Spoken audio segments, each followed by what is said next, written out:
What is going on, guys? Welcome back into the channel for another live stream. How are you guys doing? I hope you're doing well. Thank you guys for popping through. Who do we have first in the chat? We can't be shy tonight. We can't have shy guys in the chat. Shout out the Century. I see you in the chat. Ayatina as well. We also have Tundix, my man, in the chat. What's good? I know I almost started the stream and didn't have the mic turned on. Like, that would be absolutely an epic fail, but you know, I always got to keep my eyes peachy and perked up in case we see the red outline here on this mic to let me know we're muted, and we're not gonna be muted. So, you know, we're all good to go.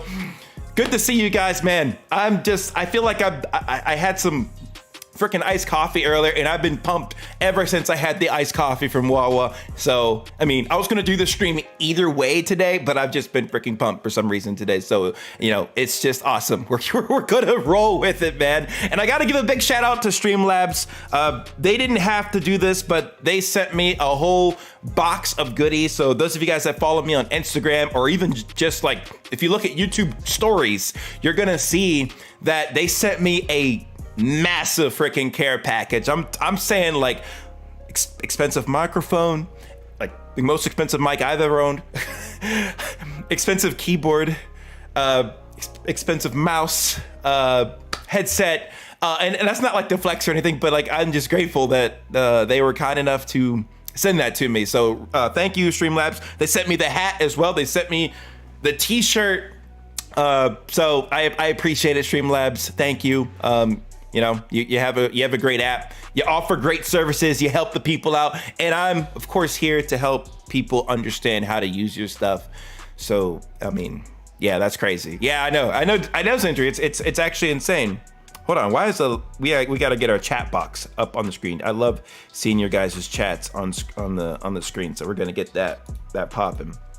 All right, so now that should be working.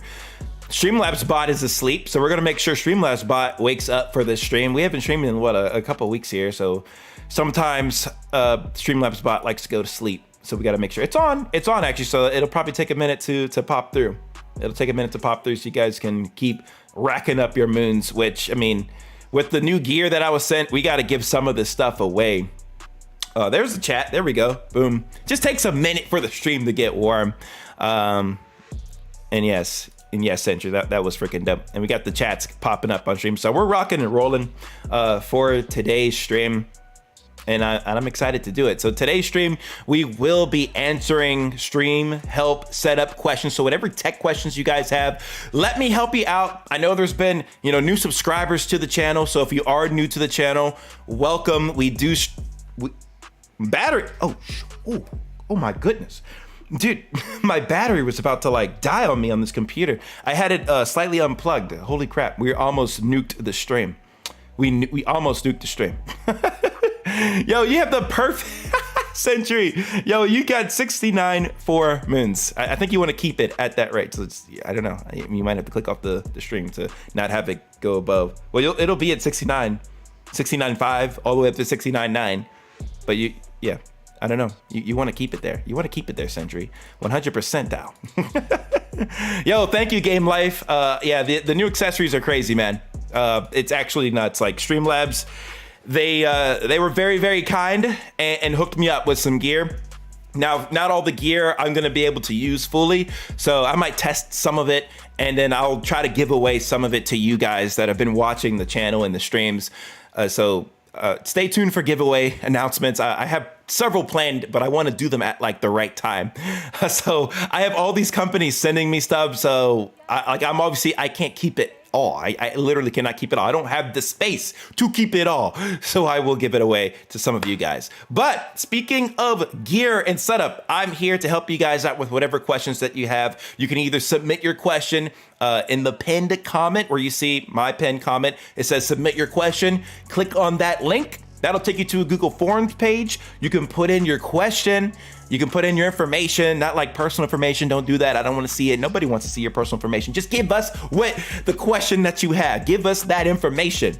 And then you can give me a little bit of context about what kind of setup you're running. And if you want your name shouted out, put your name in there. That's all goody and cool as well.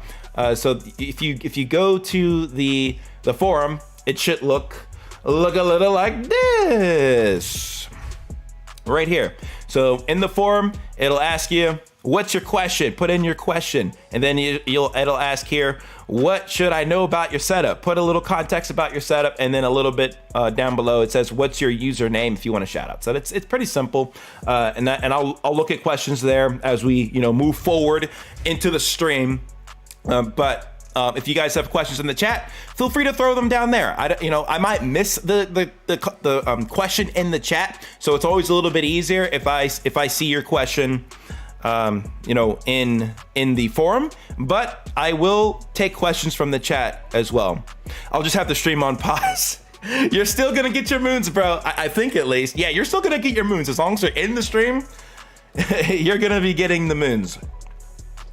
But the moons, if you guys are new to the channel, the moons are just the point system on this channel. So the more you watch the streams, the more moons you will earn to put towards things like giveaways for gift cards, items, those kind of things. It's been a minute since we've done a giveaway using moons, so we got to get back into that very, very soon. Plus, with these items that I have recently, I want to spread the love a little bit to you guys. So maybe we'll do a moons giveaway with that at some point. I want to make it fair, though, as fair as possible. So moons are usually the fairest way, because every 5 minutes of the stream that you watch, you will get a moon. You will get a moon every 5 minutes. That's all it is. Yo, what's good, Creighton? Welcome to the stream. Thank you for popping through, bro. How you been? Good to see you. I think I finally figured out the future setup I'm gonna go with. I kind of had an epiphany, maybe, while walking today. And it's not really necessarily based off the gear I got, but I think for me to have like the most optimal setup for everything that I do on YouTube and even the streams to some capacity, I'm going to get the MacBook Pro M2 Max. That'll be my baby, 2 terabytes. That'll be the thing for me for like the long haul. I'm saying like that computer needs to be the it thing for the next, I would say, at least 7 to 8 or more years. I know it's kind of crazy. Whoa, you got to refresh as a tech guy every 5 years. There's some truth to that, but I'll only be testing the stuff. I'll test and return. Like that's always been my thing for a while. For some of the reviews I've done on the channel, I test stuff out and I'm good with them. I return them, and that's it.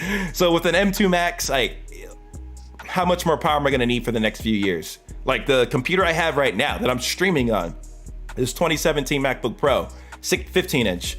It's lasted me over 6 years. It's been a beast. So I am, like, with the way technology has advanced, I am totally confident that an M2 Max could last 8 years or more. And then next to that, I'm leaning towards getting like a mini gaming PC, something that will be great for streams, anything I want to do on Windows, any recordings, that kind of thing. So something like a mini gaming PC. I have some thoughts in my head for what I might want to get.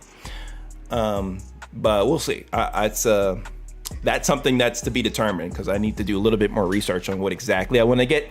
Building a PC, I know I said I was going to do that, but that's just something later. I just don't have the space to have a big old thing like that right now, and I don't really need it, to be honest. Not right now, at least. I have my PS5. I game on everything with that, so it's all Gucci. The only thing we got to figure out is the storage issue. The storage, it's like not just storage on each of the different computers, but like a network attached storage. So like something I can upload either Mac data to, Windows data, whatever. It's like a collective place where I can pull data from. And that's like the next thing I want to work on for my setup, so that I have like a seamless storage array going. Like that's the next thing, especially if you have multiple devices that you're trying to like work with data on. So it's work in progress, but that's what I'm looking to do next. That's my plans, at least for now, bro. But happy you came through the stream, bro. June 5th. Yeah. Yeah, man, it's good stuff. But cool. Thank you guys for popping through. Appreciate the likes on the stream so far. 7 likes. Let's get it up some more. I appreciate y'all that have come through the stream. So if you haven't hit the like button, hit it with a big thumbs up. I appreciate it. And let's get into your questions, man. We have a few questions that have already been entered into the forum, so thank you. Let's start off with TTV DJ Looney, and they ask, I want to stream with OBS on my console, but the quality always looks bad. And there's too many cords in the way. It's overwhelming. Is there an easier way to stream on OBS with a PS5? Let's see some context here. His context is, I own a PC, but stream on PS5 with OBS and have two microphones and an Elgato capture card. Nice. Okay, yeah, so my guess with the cords situation, I guess he didn't specifically say, where all the cords are coming from. But when I used to do these kind of setups in the past, it involved plugging like an Elgato chat link cable to the controller. And that was just a messy with a lot of cables. You don't even necessarily need 2 microphones if you have a chat link cable. But I mean, with the cable situation, the Elgato requires what it requires to be able to pull in the video signal and the audio signal. So you're going to have the 2 HDMI cables. You're going to have the USB super speed cable. That's like a must. You must have that. And then the other HDMI cables go from the PlayStation to the capture card, and then from the capture card to your monitor or display. So that's a must. You're going to have that. You're going to have all your power cables and microphone cables. You're going to have all of that. But I would say like one of the easiest ways to have less cables, especially in your surrounding area, is to just ditch the Elgato chat link cable if you're using it, and then just have everything go over HDMI to your computer. So you already have the 2 microphones. So that's a good start.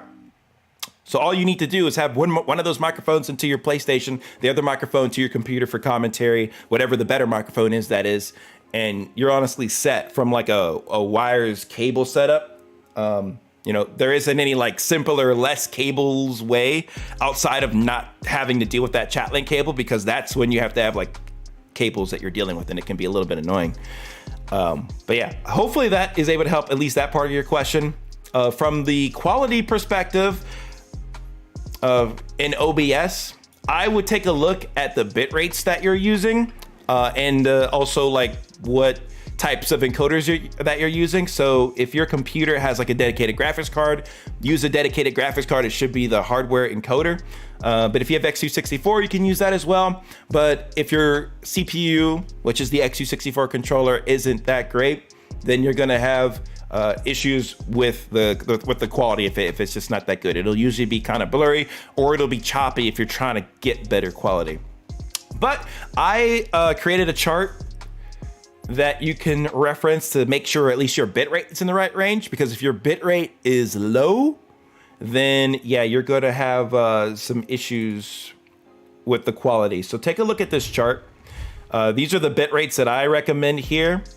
So if you're going to be streaming, let's say in 1080p, 60 FPS, let's go with that. You're going to want to have your bit rate set between 4,500 to 8,000. If it's set anywhere between there, your quality should look pretty good. And then if you're, let's say, using your x264 encoder, then you're going to want to, I would say, at least have your encoding preset set to at least very fast. Very fast will, do a decent job. If it's really good, you can do like faster, and you can keep slowing it down basically to get better quality along with the bit rate. Increase the bit rate for even greater quality, and slow down the encoding speed if you want to have the most perfect, beautiful quality. But it can cause lag and issues. So whenever you're experiencing lag, especially if you're using an x264 option, you're going to want to have to increase the encoding speed. So put it over very fast, make it super fast. Ultra fast, I don't really recommend. It gets really blotchy and blurry looking. So I wouldn't say any higher or faster than super fast. And then for the encoding, and for the bit rate, if you're lagging, decrease it by 500 intervals. Yo, thank you, Scare Easy, for the $10 super chat, bro. You are absolutely in freaking saying with that. For like a one-on-one for guidance because I'm having hella trouble trying to set my stream up on my MacBook Pro 2018. Yeah.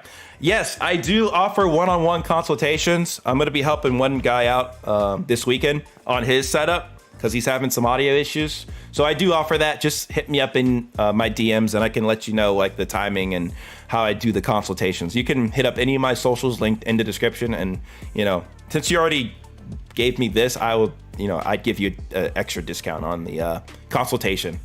But yeah, I do offer those. Which is why I want to make it a priority at some point to create a website so I can, you know, just have you guys go through the web form and then just book times like that way. Because I've gotten, you know, quite a few requests for that. And I'm happy to help you guys, but I definitely need an organized way to do it for sure. But thank you, Scary Izzy, for the $10 super chat. You know, I appreciate it. We almost have similar MacBooks. I'm looking to upgrade from my 2017 in the next month or so. You just asked the question. When you doing your upgrade? In the next month. I will get to it. You know, we gotta get the funds in order because this Mac's gonna be like close to four G's, man. But like, it's an investment. I'm taking the money that I've made through the channel, trying to reinvest it. And it's going to be my laptop for a long time, bro. A long time. This is not like I'm going to get it for a couple years and upgrade the next Heck no, bro. Dude, the M6 or M7 might be out before I decide to upgrade from my M2 Max. That's why I'm not going for the M2 Pro. We're going for the M2 Max. We're going all in on this. And then I do want to show you guys the mini computer that I'm kind of eyeing, just to give you guys some ideas for kind of how I'm thinking about computers to get for streaming or maybe some light gaming use. So let me show you what we got here. One sec, because I took a picture of it and I want to.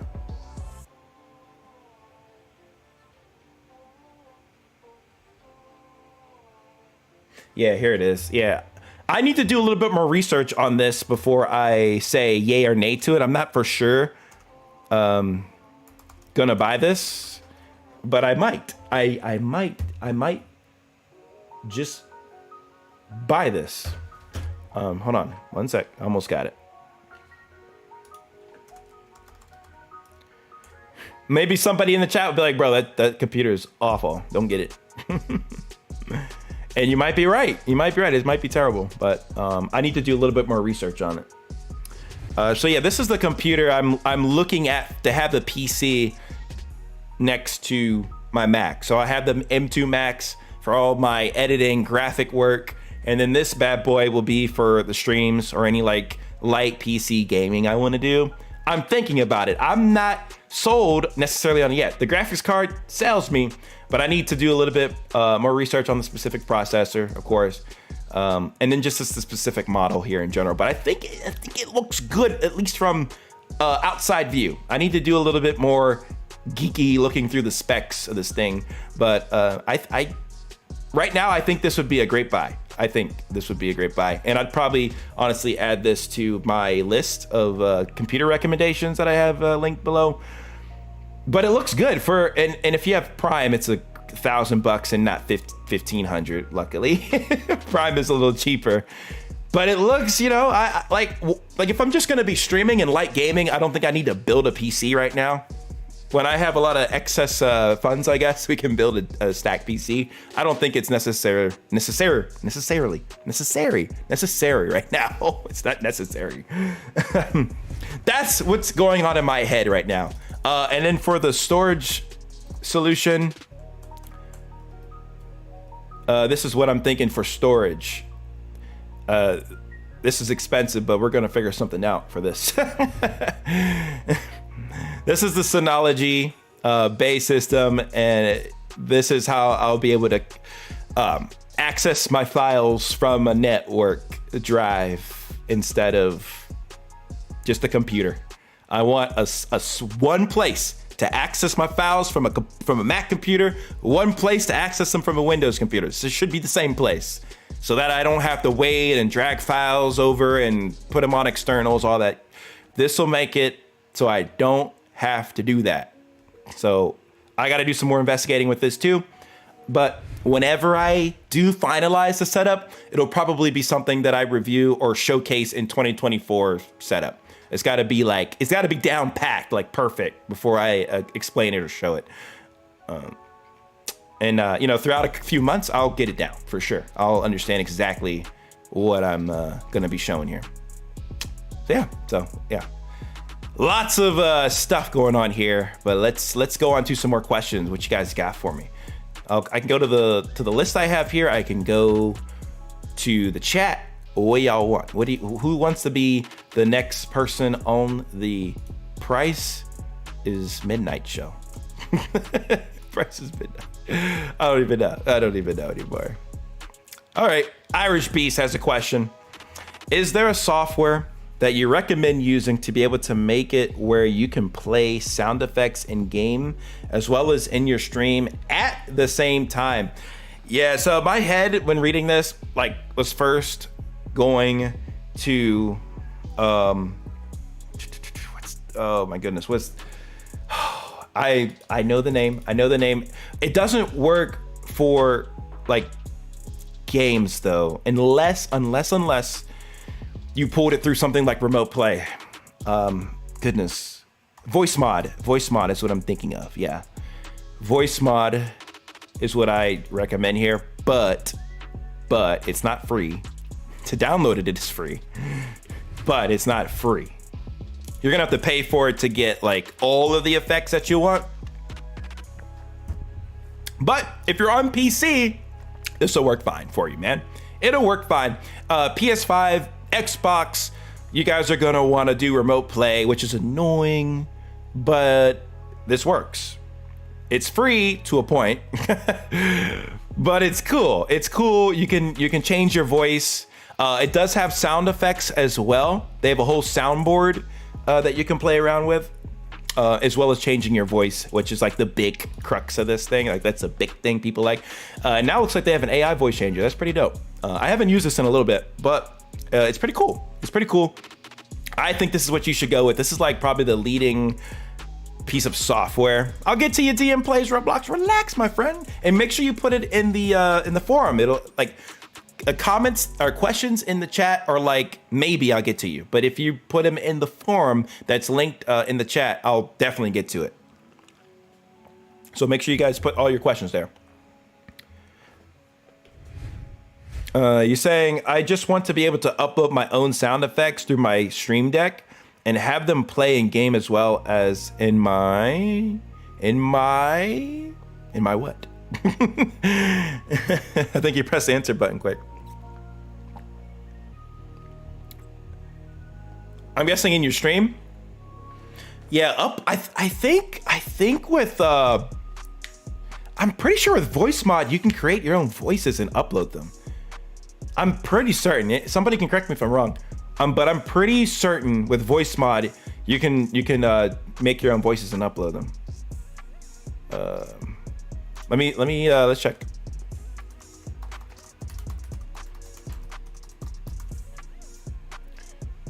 Yeah, the voice, yeah, this. Here. So I just looked this up, quick Google search. The Voice Mod Voice Lab allows you to create custom voice changers and personalized effects to use in all your favorite programs and games. And yeah, the beauty of Voice Mod is that you can connect it with your Stream Deck with like full customization and ability. I can actually pull up Stream Deck and kind of show you guys that aren't familiar with Stream Deck, in case you guys are like, what the heck is he talking about? Why did I join this stream? I have no idea what this dude is talking about at all. Like, it's gibberish. We don't want it to be gibberish. But yeah, take a look at this. Oh, yo, thank you, Scar Easy, for the additional $10 super chat, bro. You are insane. You're insane. I'm a woman, by the way. I am sorry. I apologize. You know, I look at my analytics and it says like 90-something% male, and I'm like, oh, it's probably male. And I don't see your profile picture, but I appreciate it. Yeah, thank you, ma'am, miss. I really appreciate it. Scarifall trades. Good all right. biz. I'm a woman, by the way. Lol. Have a good one. Oh man, I really did it to myself there. Thank you for the additional super chat, and I will look at your message sometime either after the stream or in the morning tomorrow. But I will take a look at your message, depending on what you sent me a message on, or in, like whichever platform. But yeah, I was talking about the voice mod plugin here. If I don't have it in here, yeah, I do have it. So voice mod, you can actually add in the voice changer. So you do have to have voice mod installed, of course, to use this. But if you have that installed, you have your voices added into voice mod, then you can add these to your stream deck, which is these things right here. And then you can configure them to select a certain voice. Now I don't have voice mod running here, so I can't do anything here. But yeah, this is a great feature to use. I highly recommend checking that out, Irish. So that way you can put your custom voices in there. You can use other voices. It does cost. It's not too expensive. Let me see. Let me let you know the price of voice mod here. I forget if it's like a one-time cost or it's recurring.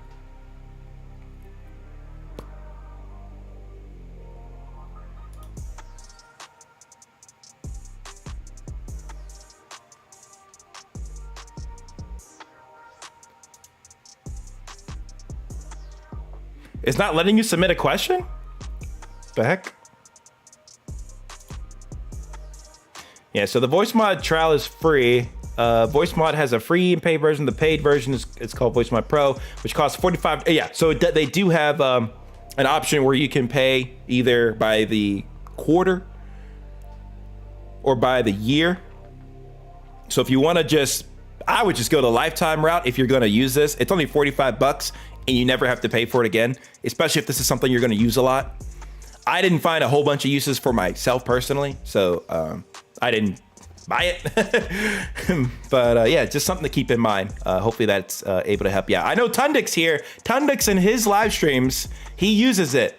This man down here, he uses it. He uses it in his streams. I've heard him use it, so he can tell you a little bit about it too.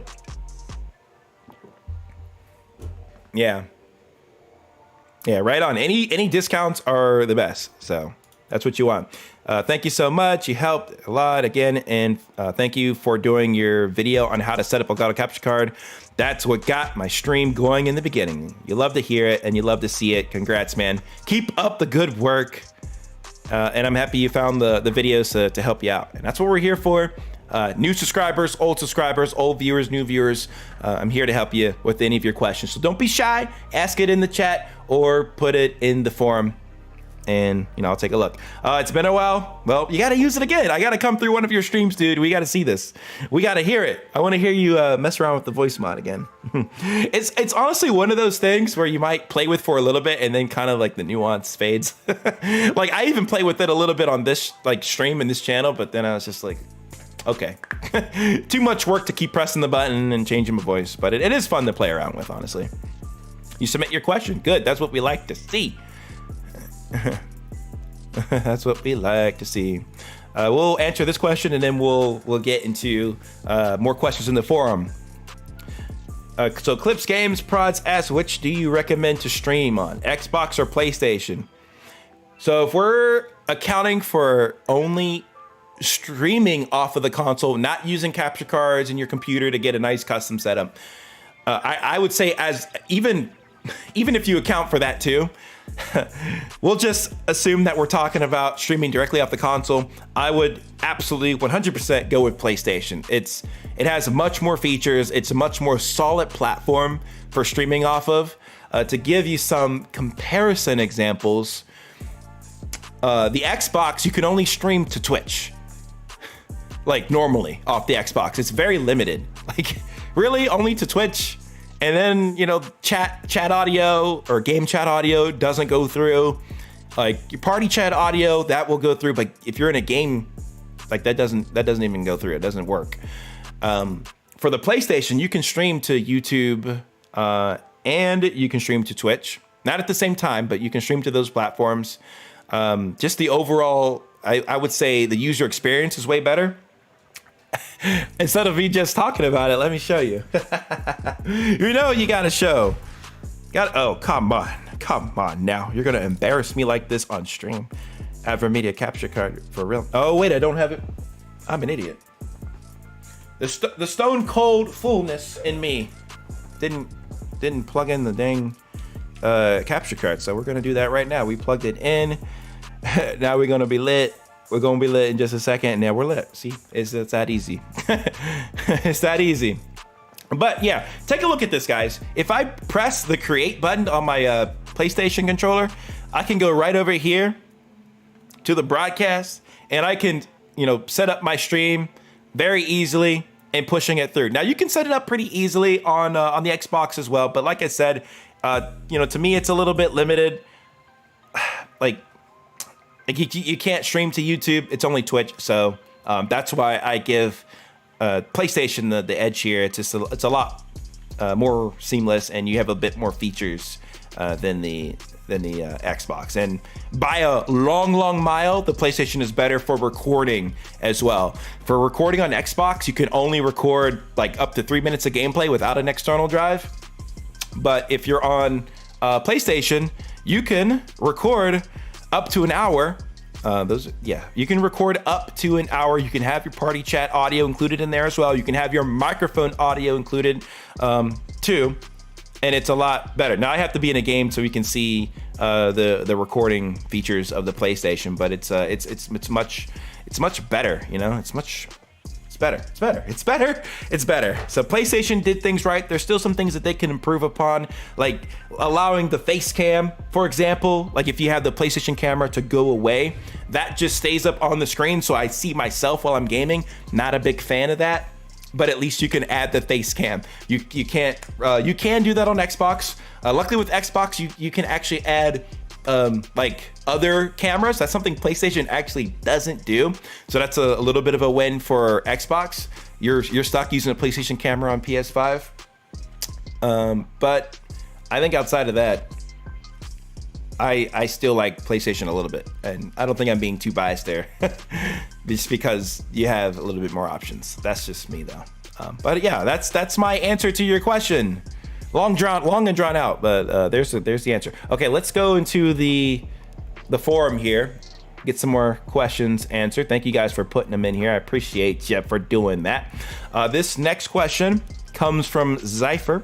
And they ask, what wireless headsets besides the Astro can you use to stream with an external capture card from the PS5 without using two mic method? Ooh, that is a good question. Their setup background is, I heard this SteelSeries Arctis Pro wireless by connecting the DAC to the PS5 and setting that as your microphone, and then the aux to the chat link to the capture card. Do you think this could work, or this would work? If you're getting the audio through the chat link, if the audio is being pulled at all, it could work. I haven't used the Astros, not the Astros, but the Arctis Nova Pros with the PS5, at least as of yet. I heard they do have similar features, but it's set up a little bit differently. But the big key is either you're able to pass over HDMI or you're able to pass through the aux.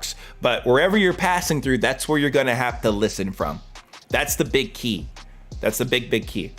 It can't be dual outputs. That's not gonna work. Dual outputs won't work. It has to be, one singular audio output that you're gonna go with, Zypher. So, with the Astros, I know that you have the Astro HDMI adapter, and really that's what pulls the audio to your capture card, and it also pulls it, to your headset, because you're pulling it, you're getting it to the base station basically, or your mix amp or base station. But like essentially with the Astro HDMI adapter, that signal is being split out so that it can be recorded over HDMI. That's why when people set this device up, I always tell them, make sure that you have HDMI TV selected in your settings. So if you have HDMI TV selected and you're hearing your audio through the headset, then yes, you'll be able to run this method. But it has to be set to HDMI TV, and you have to be able to hear the audio because that's the singular audio source to be able to get the audio to your capture card, but you're also able to hear it. And then you can select your microphone. You're gonna test it tonight, Creighton? Good stuff. Like, I wish I could give you like a perfect answer, but I haven't used the headset myself personally. But I know from like a inputs and outputs audio perspective and how the PlayStation handles audio outputs, like if you're able to hear your audio and have your PlayStation set to HDMI TV, you should be able to send it to the PS5 accordingly. I'm wondering if you're using anything else in your setup. Because if you're just using like a little adapter, like the wireless adapter that just plugs into a USB input, which is, I'm pretty sure, over like might be over a 5.6 gigahertz frequency. It's over one of those frequency. It's not true Bluetooth. But yeah, that's not going to work because it's like the output source is directly to the headset and not over HDMI TV. It has to be HDMI TV. Yeah, that's why the chat link, then the DAC sends it to wireless to headset. Wow, that works. That works. DM place, bro. We will get to your question, man. we got to have a full stream. If I run through all the questions real fast, the stream will be over in 5 minutes and we won't get that much context about it. There are a bit on YouTube about it. I'd like to see that, Zypher, just so I can kind of see the wireless capabilities here with these headsets, because I'm looking to build out some future videos where we don't have to like nix a gaming headset. Like, people should be able to use whatever gaming headset they want. Obviously, that won't always apply, but if there's a way to be able to use any gaming headset with a chat link and then there's no cables that you have to worry about, that would be pretty good. Oh, good DM plays. Mans is excited here. He's going from one thing to the other. Yeah, I haven't tried it, Zypher. Let's watch the video. Send me the video right now. I'll let you know. Let's watch it, because I'll be able to tell by watching the video if it works. I just need some context. Need some visual context here. Yeah, please DM it to me, Zephyr. Let me know where you send it. If you send it to me on Discord, that'd be preferred. But I'm curious about this. I'm very, very curious.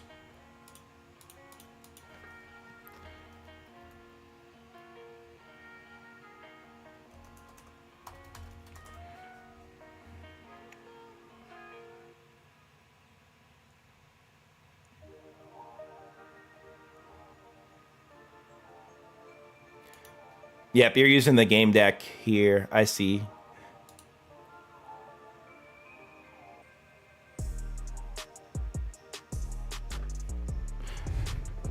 Just so people can get a little context for what he's talking about when he says DAC, this is the DAC. It's essentially like it's an amplifier to where you can control your audio. That's the DAC, and these are the headphones. Now, the question is, if he's doing this wirelessly, if this has a line out, I could see it working. And it does have a line out. It does have a line out. So if you're able to have it wireless, then you use the line out using the chat link, plug it into the Elgato. Yes. This would work. This would work 100%. Now that I'm looking at it, now I'm looking at this straight up. You could actually, like if you're using the optical cable, so the optical that we're looking at that has the PlayStation sign there, that is what is, that's what essentially pulls in the audio. Now I know the PS5 doesn't have a optical cable.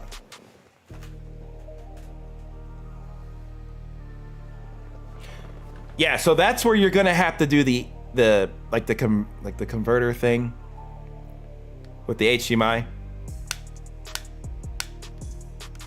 I feel like you need like one more piece of equipment to make this actually work.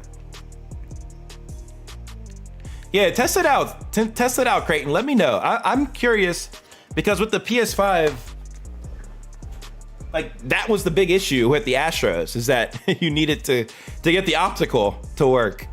It didn't have that. But yeah, I mean, if you have the right connector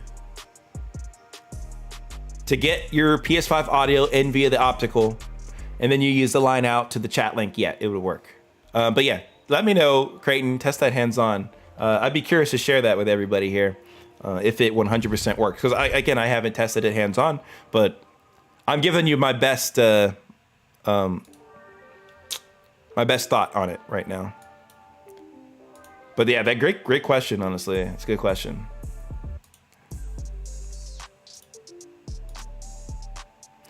All right, let's go back to the forum here. We got some more to go through here.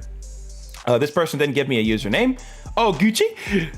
But their question is, please, how can I start streaming Call of Duty Mobile on Facebook?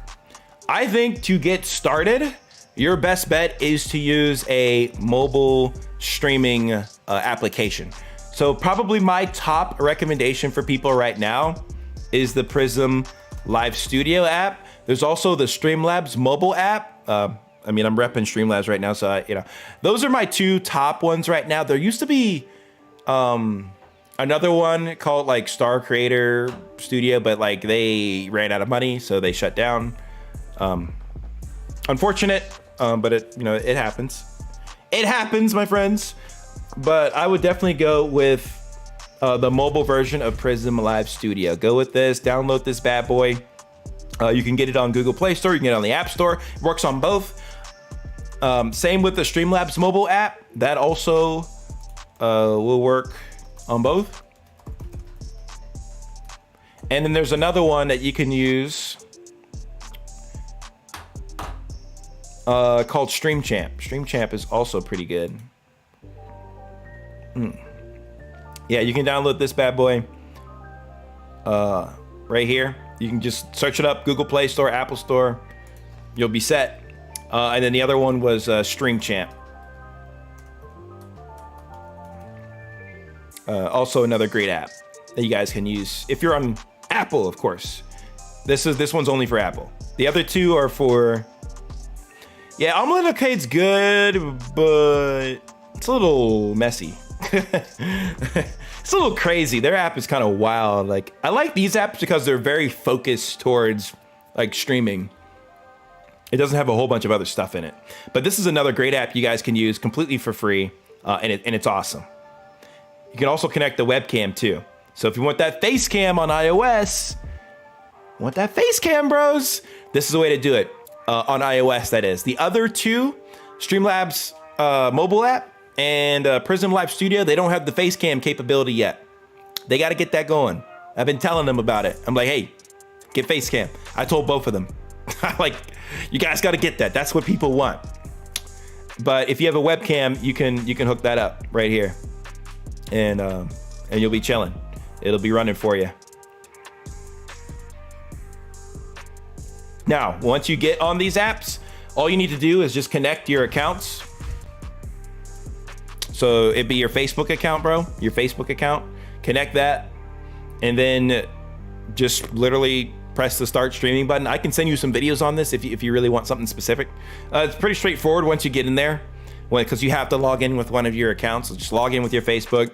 And then just, start the live stream.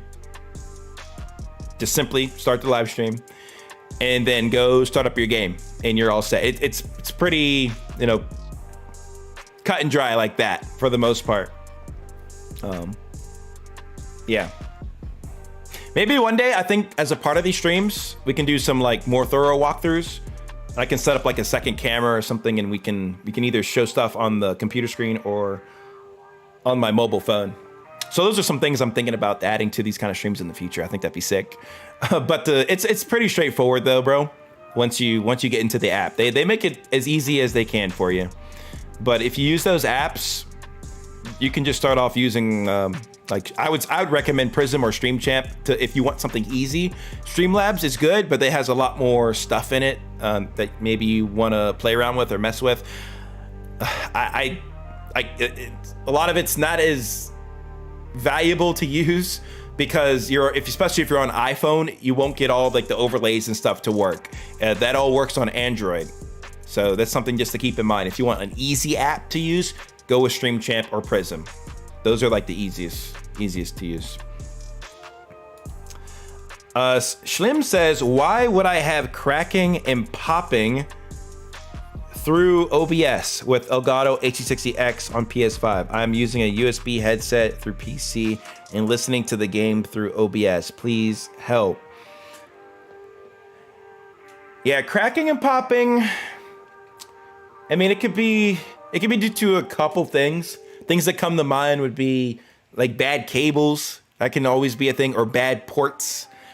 That's always a possibility. Sometimes computer resources can be at their wit's end, especially if you're really pushing your computer to the max. That can also cause audio issues and crackling because your computer's unable to process the audio. Same with the gameplay. Like gameplay can chop up and mess up if it's too stressed. So yeah, those are the things that would come to my mind immediately if I was experiencing like crackling, popping. I'm also wondering if you're using like a combo of the Elgato Wave. I think they fixed this issue by now, but there was an issue with the Elgato Wave where there was like a crackling, just a crackling and like audio distortion issue using capture cards with the Wave, but they fixed that since. I had to like adjust the buffer size of the wavelength settings. Crazy why that was ever an issue, but sometimes there can be software deficiencies that can cause these issues as well. So in those cases, always double check, make sure your stuff is updated. You can also check your audio drivers. Make sure all your operating system stuff is updated. So one thing you can do is that if you go into your search bar, you can go and find your device manager. So if you type in device manager, you should get something that looks like this. And this is where you can kind of check to see if your audio drivers are up to date, just by looking in here. So, you know, my stuff is up to date. Let me go in the drop down here.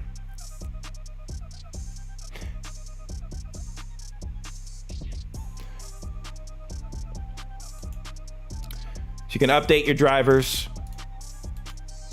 for any of the audio sources that you might be having issues with.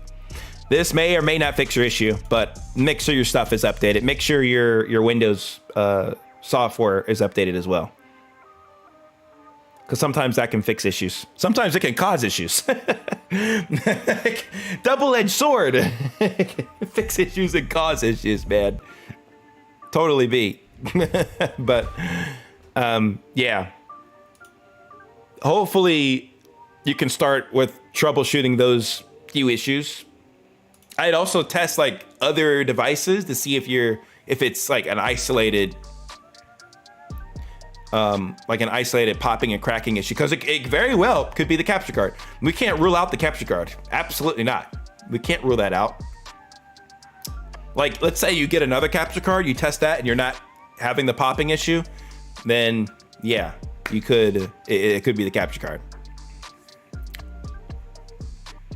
But mainly for like the popping issues, like in like weird audio issues, like it's usually come from using the chat link cable. That's why I don't use that thing. It's a little better now with the new one, the chat link Pro. Like it's less like noisy, less issues, but I mean, I don't use that thing, but I doubt that's what your issue is here. It could be some sort of audio output issue from the card. It could be a cable. It could be a port. Could be something not updated. Like update all the software. Update the Elgato software. Is the issue still there? Okay. Is it happening with like your other devices that you plug in, like microphones? If not, then it may be the card. And in that case, you can reach out to Elgato support. They'll kind of run through a few steps with you, probably some similar that I just kind of went over with you now. And if the issue's still there, they might send you just a brand new capture card.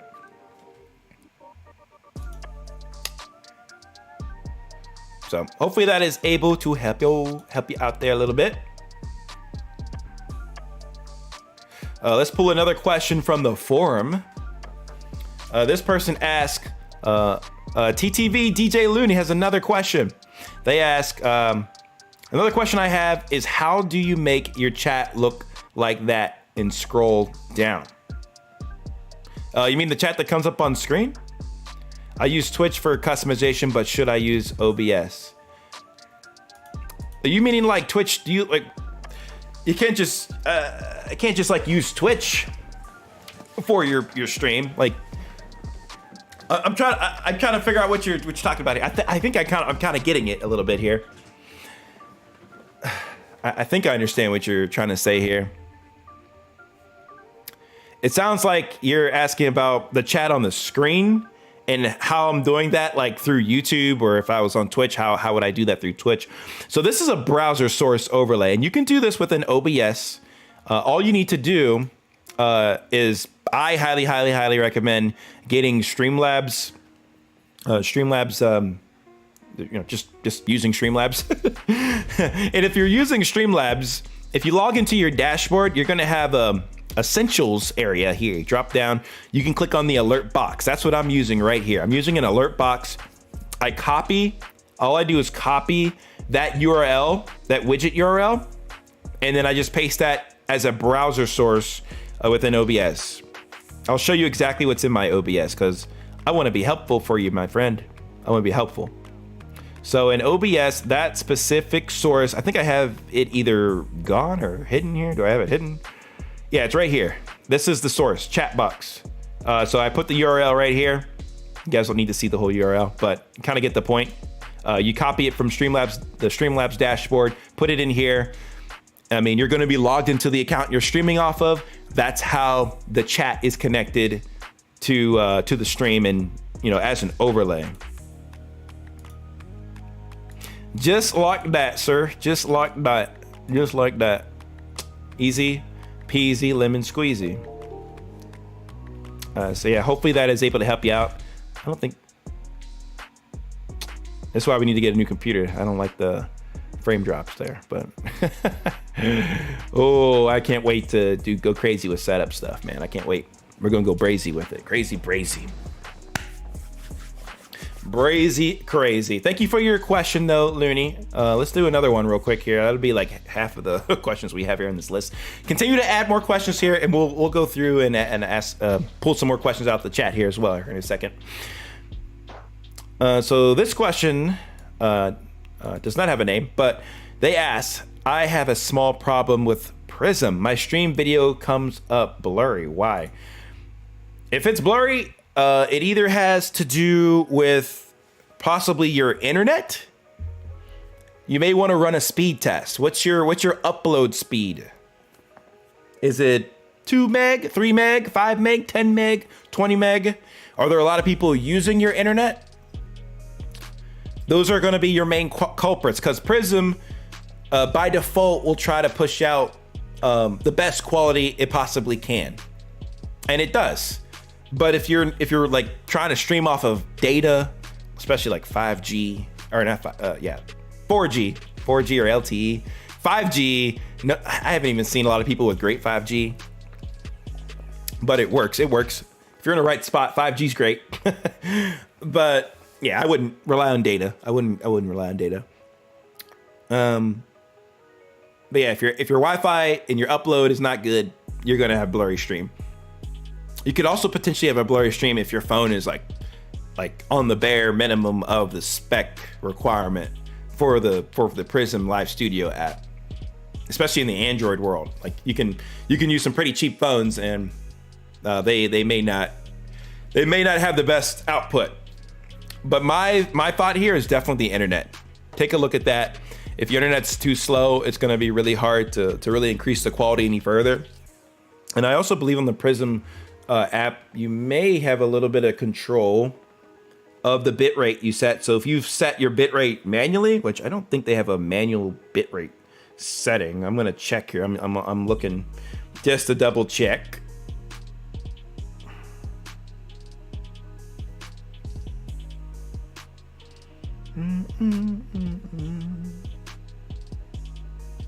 Yeah, I think it's like they just try to push the best quality possible. It's not. I know Streamlabs Desktop, they have an option for that, but I'm not necessarily seeing that here for this. Advanced settings, yeah, no.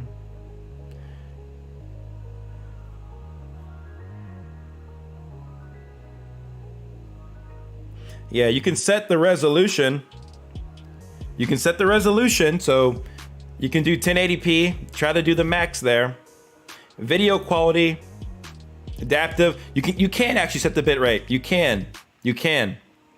But like, again, like 4,000 is what they recommend. So just stick with that. So you can see this a little bit. Goodness freaking gracious. Yeah, so you see it. Just go with the recommended if for some reason you're doing a lower bit rate. 4,000 would be ideal, but if your internet's not good, you're not gonna be able to push that, and it's not gonna turn out right. So, okay, good. I'm glad that they have that in there. I'm glad I checked.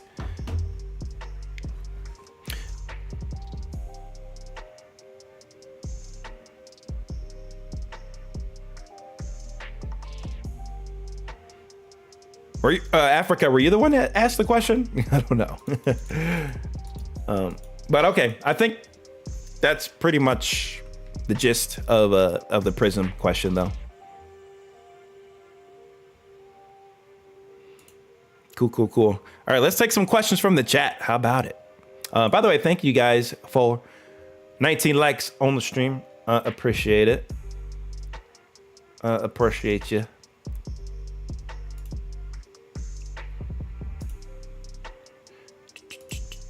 I'm gonna close out some of my tabs just so we don't lag here.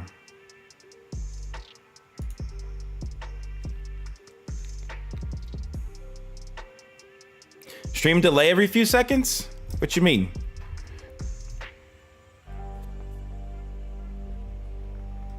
I think we're straight. We're straight, bro. We're straight. All right. Game Daddy 88 asks, hey, I just got the GS520 Red Dragon speakers. Would the aux plug into my monitor or my Xbox Series X? If you want your audio playing out of your speakers, you're gonna wanna plug it into the device that you want it output it from. So whether that's the Xbox, is that where you wanna hear your audio out of? Then you can plug it into the Xbox. The monitor is just for you to hear. So like you might have a port on your monitor for like, it's really for headphones. It's really a line out. So yes, if you want, you could send it to the speakers, but it's up to you. So yes, that is an option as well. You can do both, but it's really up to your preference. So I would probably go directly from the source. I would go from the Xbox because that's the audio source. As long as it's supported, that's what I would do. Monitor is kind of like secondary in my book, and it's more so usually like I would say for headphones. But yeah, you can go with either. So all good. Lost signal link for vid on Discord channel. Ah, you got the video up. All right, sounds good, Cypher.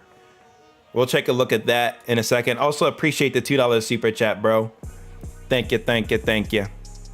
I really appreciate it. We will check out that video. I'll have to log into my Discord here. But yeah, we'll take a look. My money don't jiggle. It folds like you wiggle. For sure. I never get old. Yeah, bro. That man's just going crazy down there. He's on some G Fuel energy to the maximum.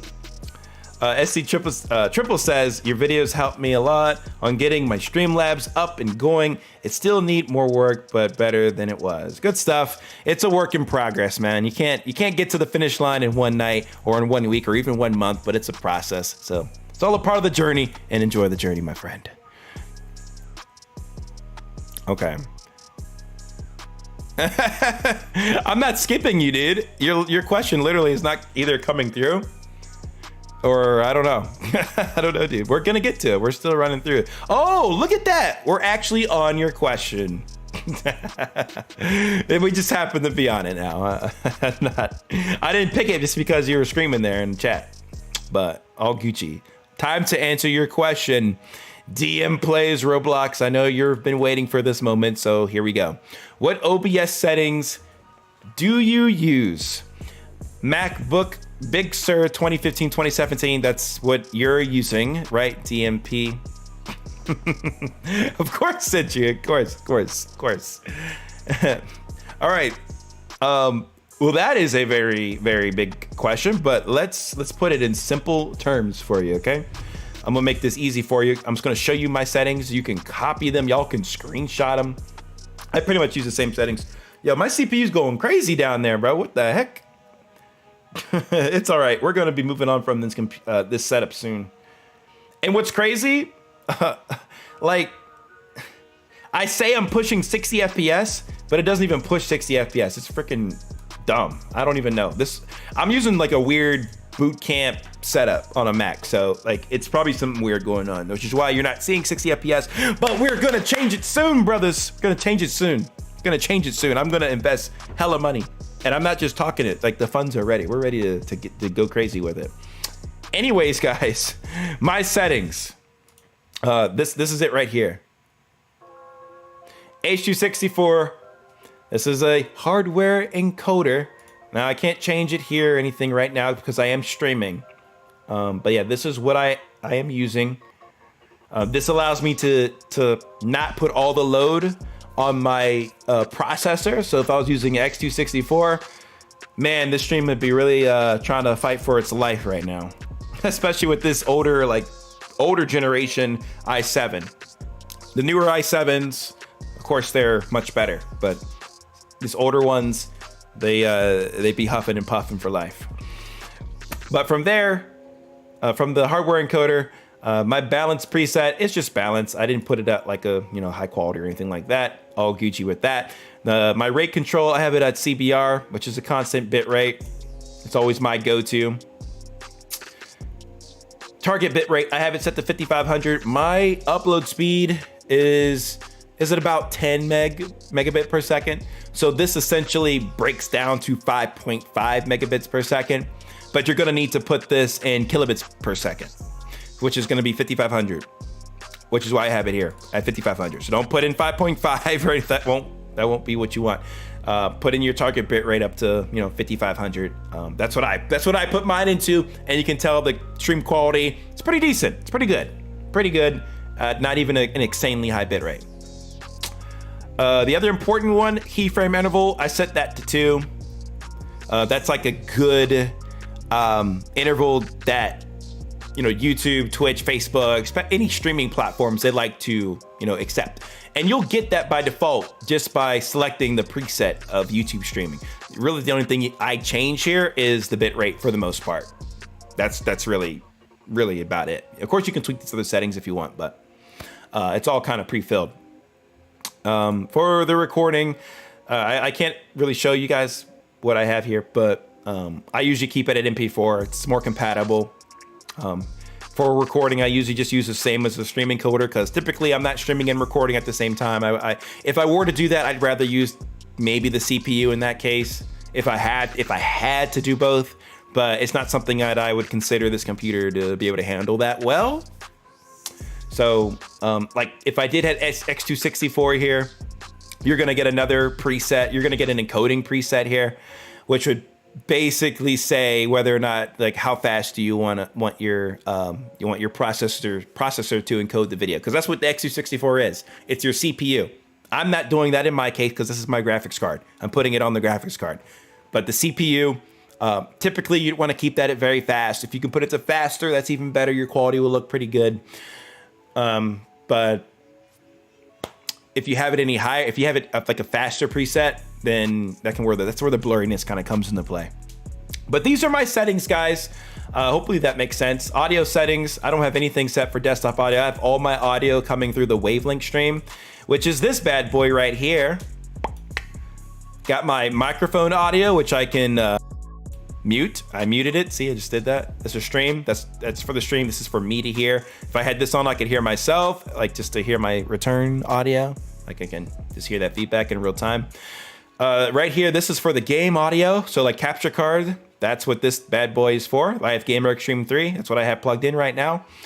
I have the music. So this is where you guys can hear how the music.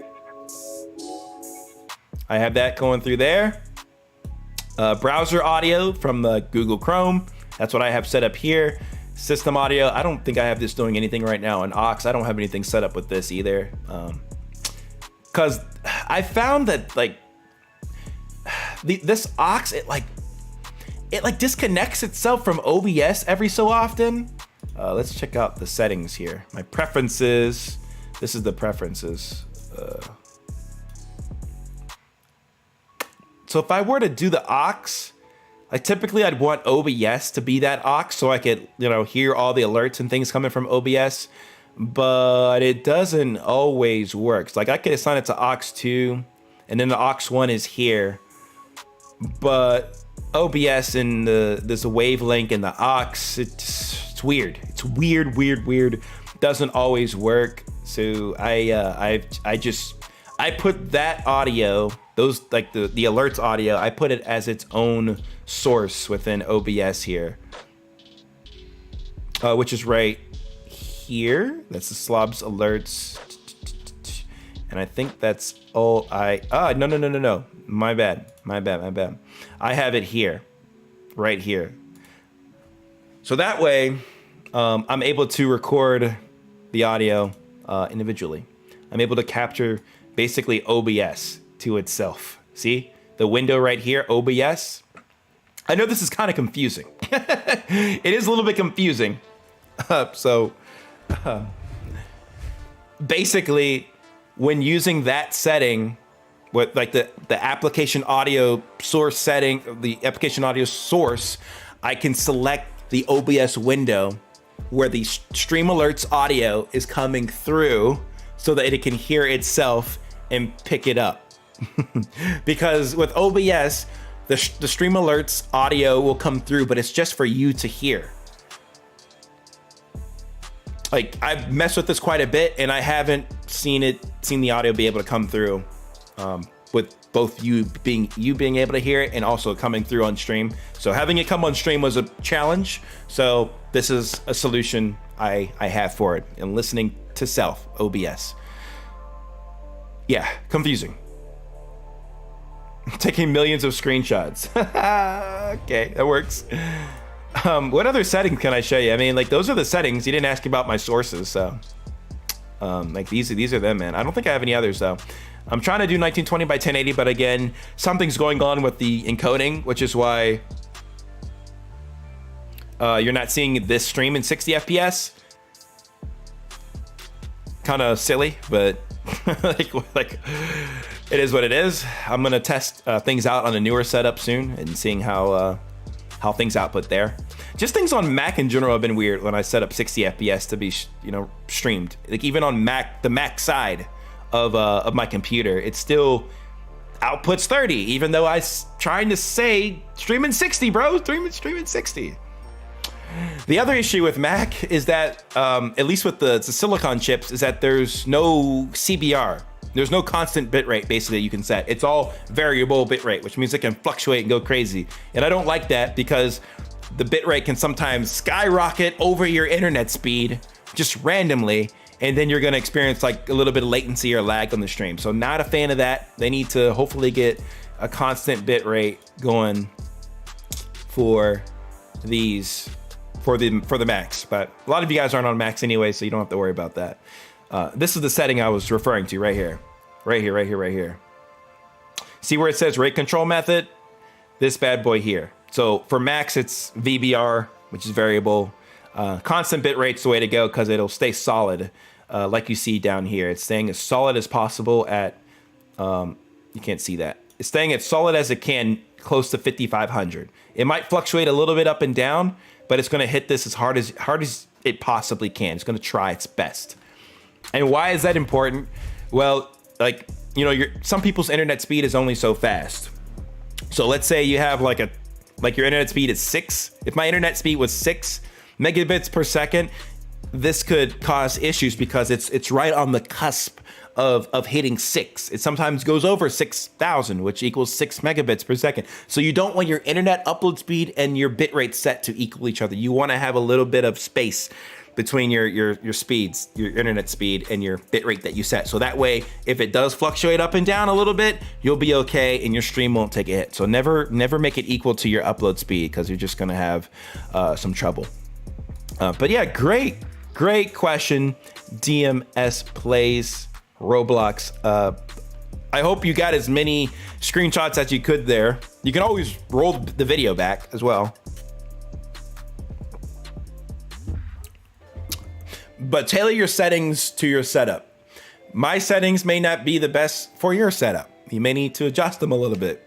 You know, it just depends. Just play with it and adjust as needed. And I'm using a graphics card. I'm not using X264 CPU for this setup. So a lot of you guys might be using that, and you know, those will require a little bit of different settings. It requires setting the encoding speed, you know, which will vary depending on how good your CPU is. So yeah, hopefully that is able to help you guys out there a little bit. But yeah, thank you for the question. Thank you. Yeah, if you're on straight up Mac, it's gonna be a little bit different. It's gonna be a little bit different. You said you're on a 2015, 2017 Mac, so it shouldn't be like that different. It really shouldn't be that different. It should be very similar.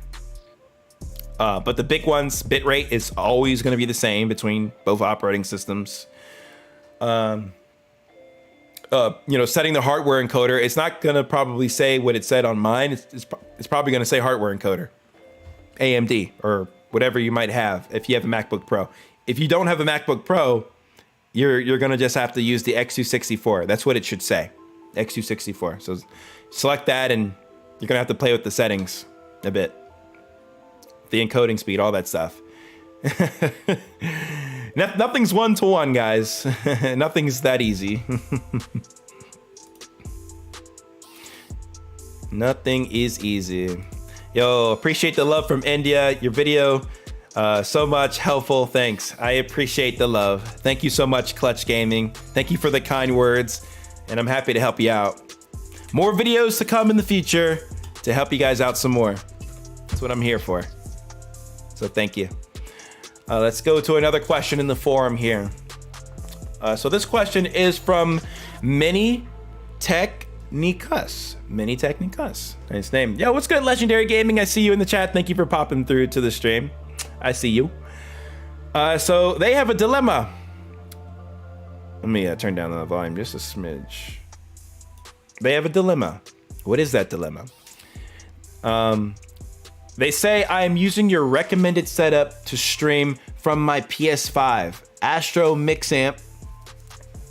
I mean, I don't really recommend them Astros that much. I mean, they're good to use. I wouldn't fully recommend it because it's a pain in the butt. But they're using a PS5 Astro Mix Amp, HD60X, and a solid laptop. Nice. Also, I have an external HyperX USB mic and a HyperX headset as always. But I encounter problems when talking in Discord. My teammate would hear only the heads. You guys can read this along with me. It's a lengthy paragraph here. I left off right here. So they said, I encounter problems when talking in Discord. My teammate would hear only the headset mic, or when I change settings in Streamlabs, I would hear his voice through the speakers only, not through the headset. What settings should I use in Streamlabs or Windows? Do I need to add Discord as a source in Streamlabs? And then they also say, I use an HDMI splitter as well, and I recently bought the chat link cable from my Elgato, if that would help me any. Yeah, you bought a lot of things here that I don't think you need all of these things. Let's take a look here at the Astro Mix Amp piece. So you have an Astro Mix Amp, but you also have a HyperX headset as well. So, okay, we got to decide on the headsets we're gonna use on which systems. That's the first thing. We gotta decide. It's all good. It's all good, Mini. It's all good, my man. Let's get you straight. Let's get you straight. Let's do some stretches and get you straight. Oh, I hurt myself. All right.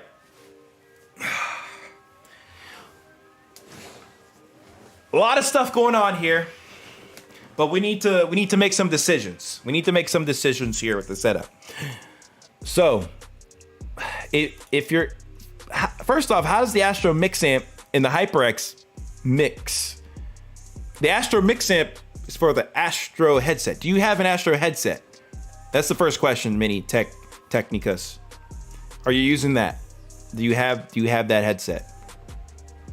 Because I'm trying to figure out what all you have.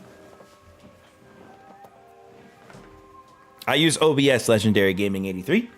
OBS all the way, baby.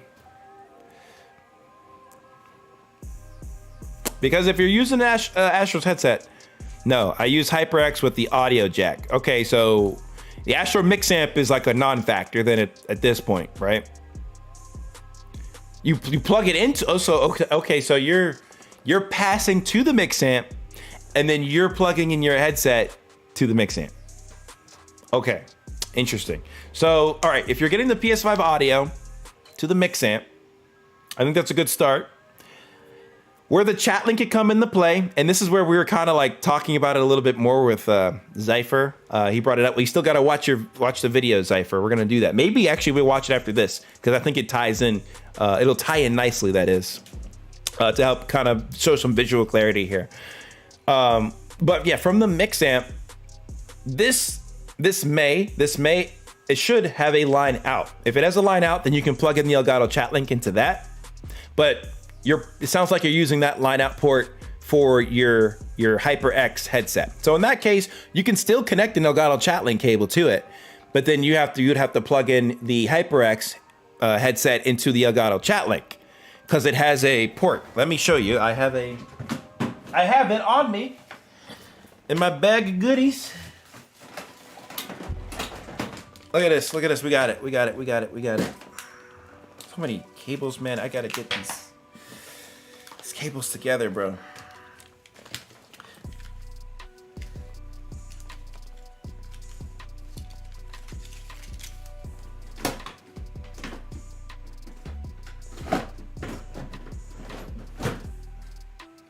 Okay, so this end of the chat link cable, oh gosh, that was a mess.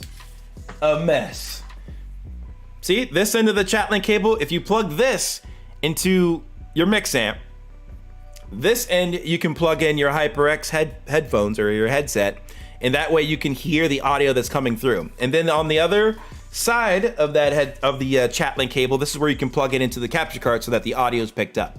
Now, the challenge with this is that you're not gonna have the PC audio to be listened to. That audio, like you mentioned, is going to come out of the speakers of your computer, especially if you're on Discord. So luckily, Discord now has the Discord integration on PS5. So I would absolutely, I recommend using the Discord app on your PS5.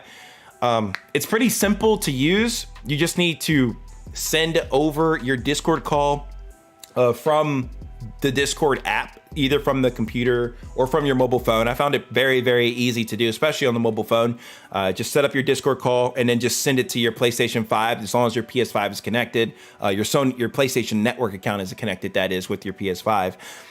You'll be able to have your calls there, and that way, everything that's being picked up on the PS5, it'll be sent to that Mix Amp, which you're then gonna pass to the chat link cable, which you'll then be able to plug in your headset there, and then it should be able to work. Now, from the microphone perspective, since I haven't tested this directly myself, I can't confirm whether or not the microphone function's gonna work through a Mix Amp. That's a good question that I want to be able to test. If you have another microphone, you can plug that into the console, and that can account for the microphone. It all depends on what you see in your PS5 settings, right? So let's say you're on your PS5. You're going to need to go to your quick menu settings. You can go to sound, and then for the output device, this is where you're going to want to have that sent to the mix amp. So it'll be whatever the device that you have plugged into your PS5, which would send it to the mix amp essentially. But then from there, the microphone, this is what you're going to want to check. What mic do you have plugged in to be able to pull audio from? If you don't see anything listed here, or it's like wireless controller, then that means the mix amp isn't able to pick up the microphone. Can't I connect the mic? That's what you're going to want to do. Not the Astro mic. That's not going to work. You can't do that.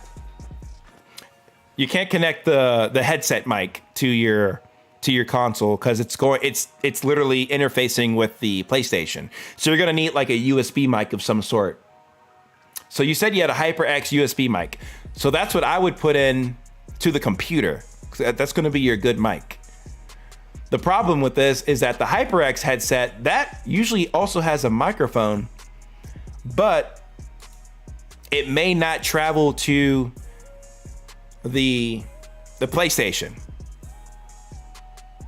You have a separate microphone connected to your laptop?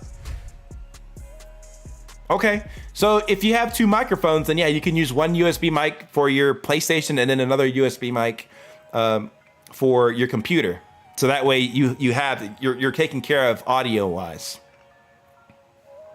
Because usually with the mix amp, that's just like a great place to hear.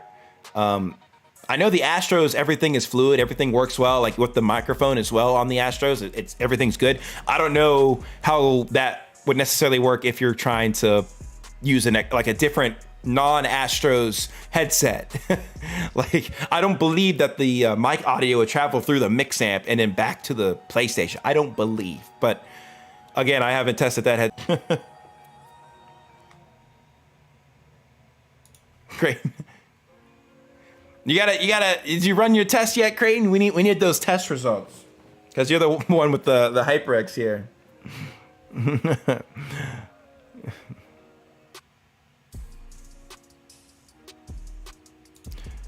Do I need to have a window source like in DM's case for Discord? Like I said, I think you should just use the PlayStation Discord features, man. Like if you're in a Discord call with somebody, just do it over PlayStation. That's gonna make the audio way easier to deal with. But if you're pretty set on having it go through the computer, yeah, you can do like a like the window source. You can do a window source, that is, but I would go with application audio capture because you're just worried about audio. If that's what you're worried about,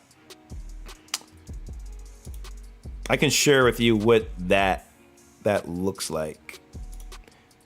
And that way you don't have to do those other sources. So if you go to your sources, you can actually add right here, application audio capture. If you select that, just keep going, keep blah, blah, blah, blah, blah. This is where you can actually select the Discord window. It would show up here. So you can select that. There's nothing else you need to change. Select OK, and you're good to go.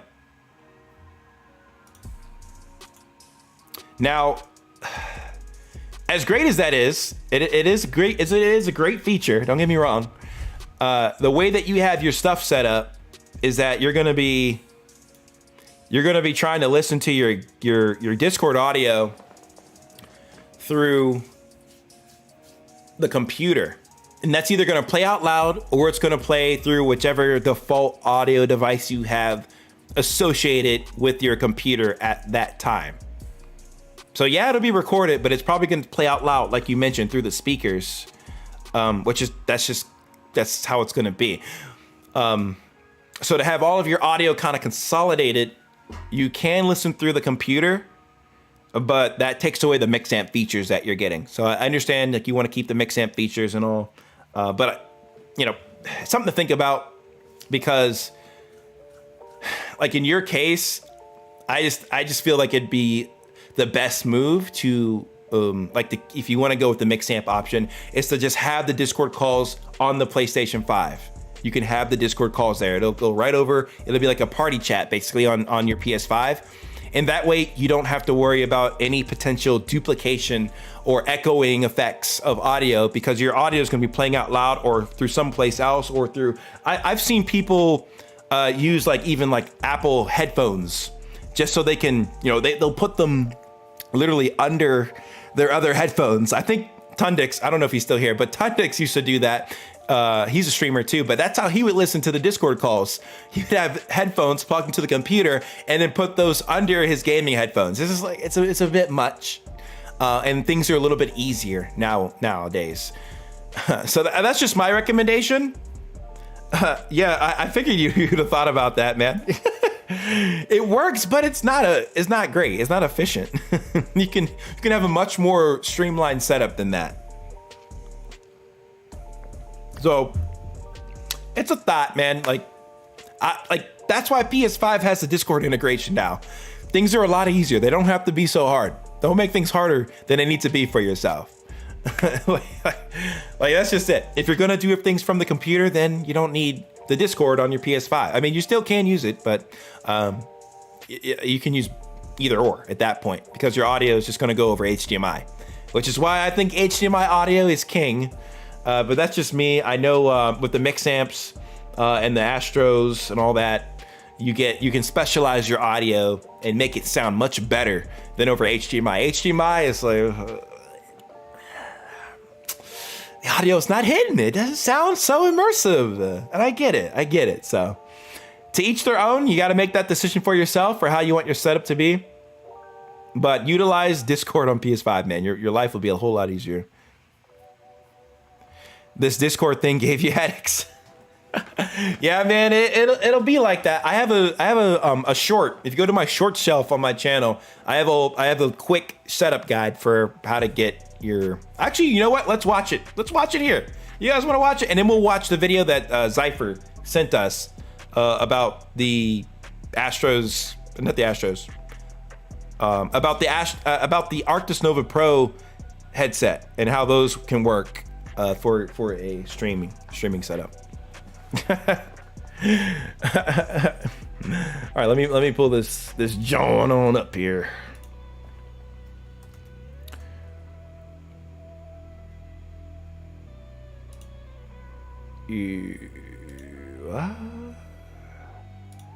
Shorts.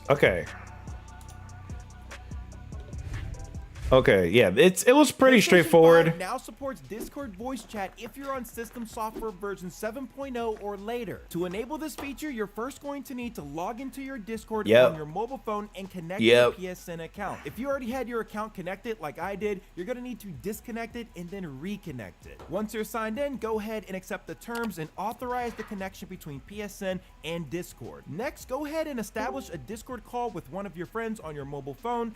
This is the important part right here. So yeah, once you have your Discord account connected with your PlayStation account and on your Discord account, all you need to do is press this button right here, transfer to PlayStation, and it'll transfer right to your console, and you'll hear all your audio. You can record all the audio.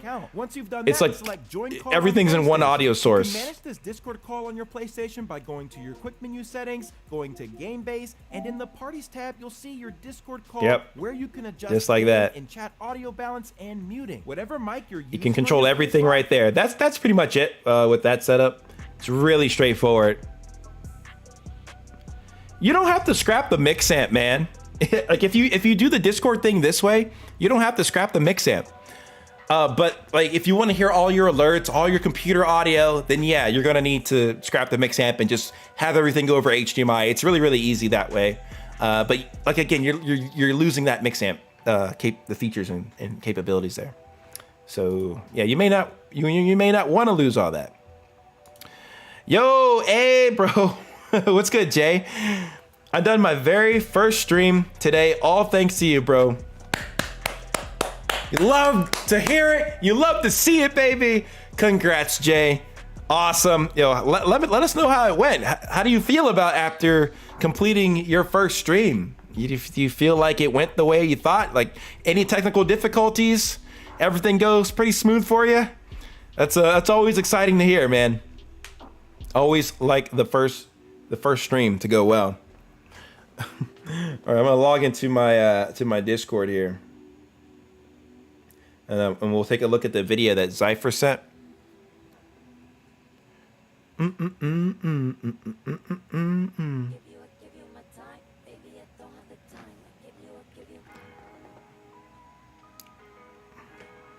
Yes, log me in.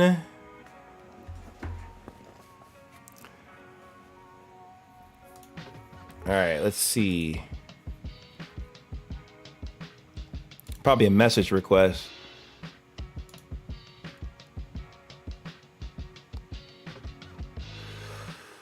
Oh, where'd they send this video? Was it in my Discord channel? By the way, anybody here can join the Discord channel if you want.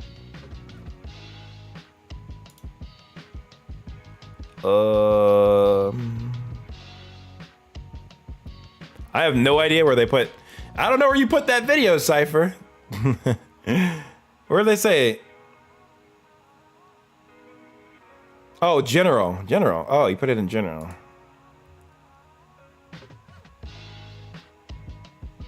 Oh, okay. I see it here. Okay, cool beans.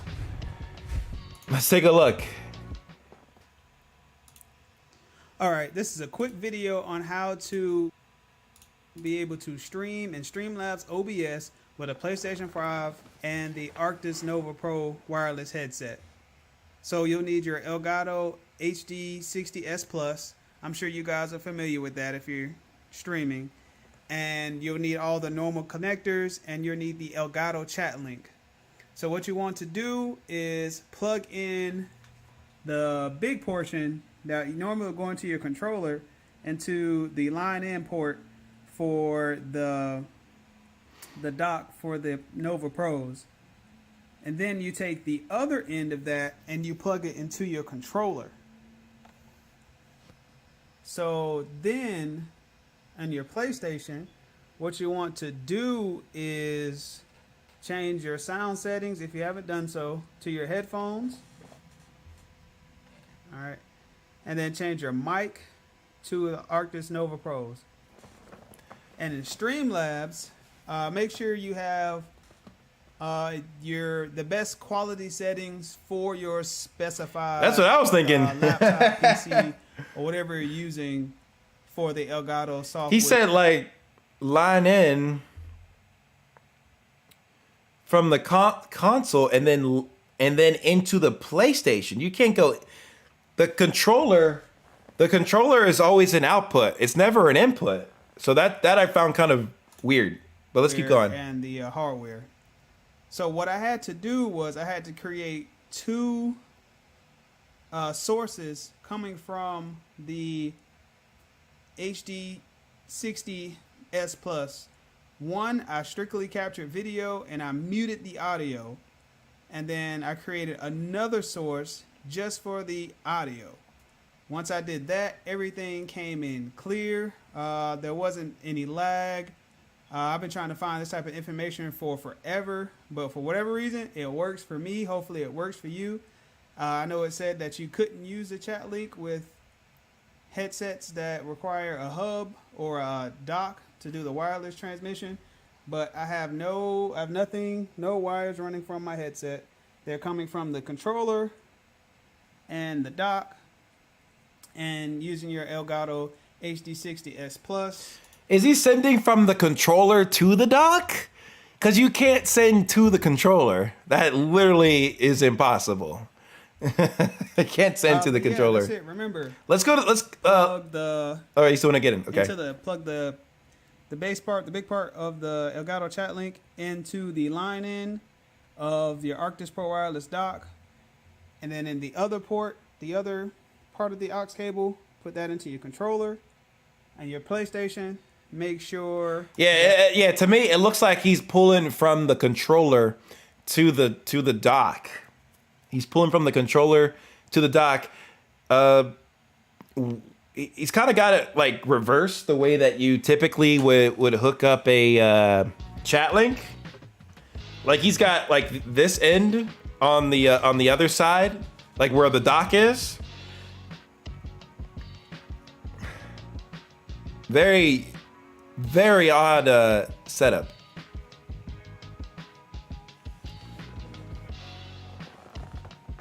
Green Juice is in the house.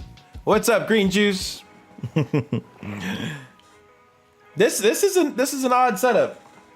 Let's keep watching. Let's see what else he's got. You have your mic set to your Nova Pros, and you have your sound set to the headphones of the controller. Sorry, I'm making this on my phone real quick. And on your Streamlabs, create 2 sources from your HD60S Plus. One for actually capturing the gameplay video and actually capturing the audio. I wish he showed these sources, because we like if the source is the same from the same device, it's going to be the same audio. But yeah, that's it. Weird. Follow me on Twitch at 2EasyMall, TOOEASYMAL, 2EasyMall, and on Facebook Gaming, TOOEASY SS Audio.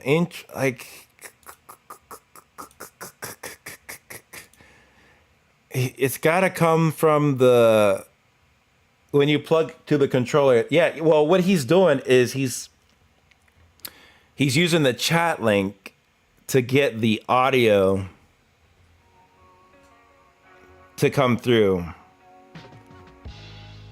So where is this one going? So we have line out. No, line out's here. Line in. Line in. So that means he's pulling from the controller. No, yeah, you got to check the pinned message. We're pulling questions there. Okay, I think I'm getting what's going on here. I got to buy one of these and just test it for myself. But what he's doing is he's pulling from the controller. He's got his thing reversed. But this is like a 2-way connector anyway. So whatever way you hook it up, it's gonna push the audio one way or pull it another. That's just how the chat link typically will work. So he's pulling from the controller, and he's pulling it into the line in port of the dock. That's where that's going.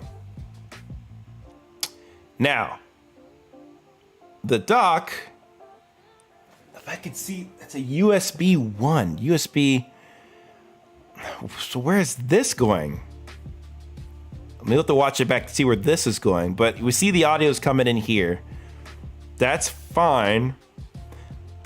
But then what about the capture card? Because if you have a capture card, it's either got to be over HDMI or it's got to be over the chat link. We're gonna understand this. We're gonna understand this. All right, let's watch it one more time, and I'll probably get the gist of it by that point. Let's see. Now I'm not gonna watch the whole thing. And the Arctis Nova Pro. I'm not gonna watch the whole thing, but I just want to see what he's doing here again. With that, if you're streaming, and you'll need all the normal connectors, and you'll need the Elgato chat link. So what you want to do is he's got something else going in here. That's literally the port for analog in. So he has to be recording the audio into his capture card over analog. So that much we do know now. What the heck? Where is that cable going? It's like it's going away. Unless this is the same cable going looping around. I don't think so. The big portion that you normally will go into your controller into the line in port. Yep. For the dock for the Nova Pros. And then you take the other end of that and you plug it into your controller. Yep. Okay, we got that. We got that down. What you want to do is change your sound settings, if you haven't done so, to your headphones. All right. And then change your mic to the Arctis Nova Pros. And in Streamlabs, And then the dock. So where's that USB going? It must be going to the where is this USB going?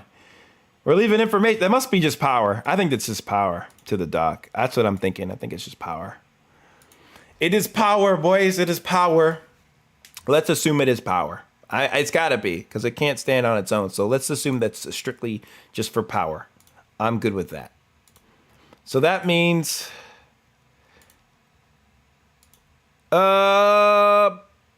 wouldn't be to the PlayStation because he's pulling the audio from the controller. It's being pulled from the controller into this device, and then he's got another device. He's plugged it into the power, some sort of power outlet. So if I get another shot of what he's got here, this is a good shot.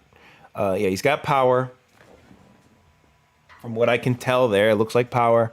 He's got the line in from the controllers going in there. And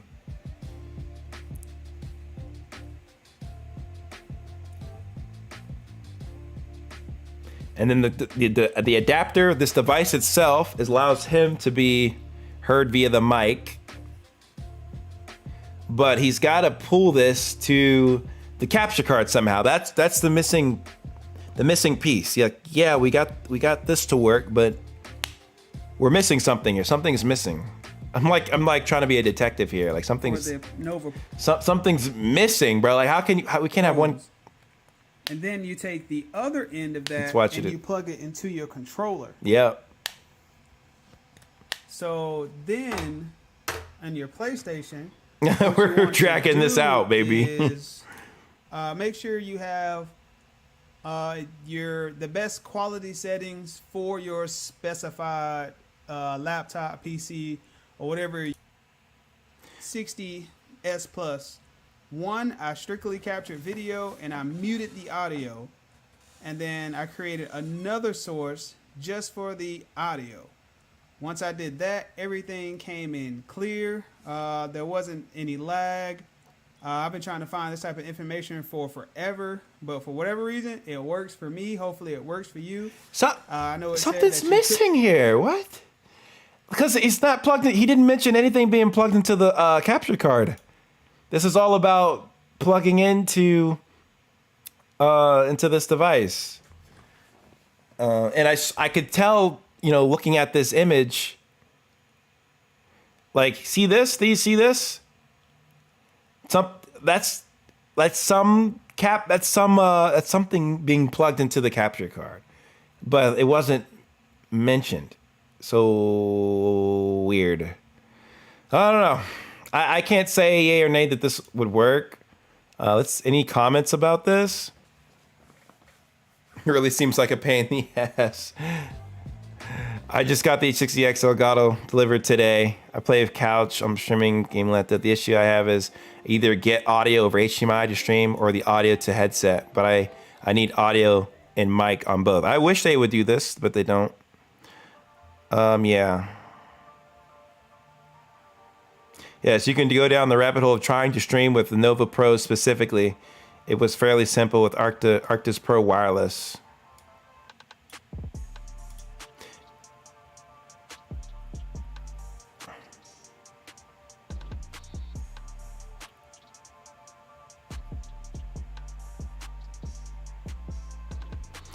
Yeah, I don't know.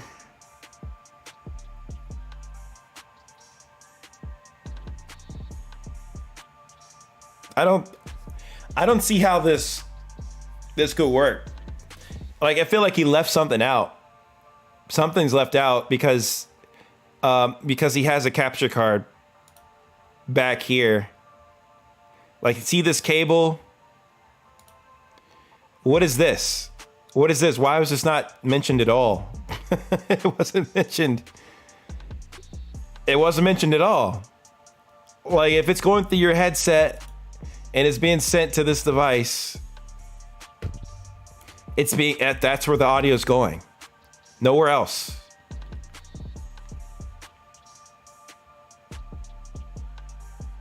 And this looks like power, I think.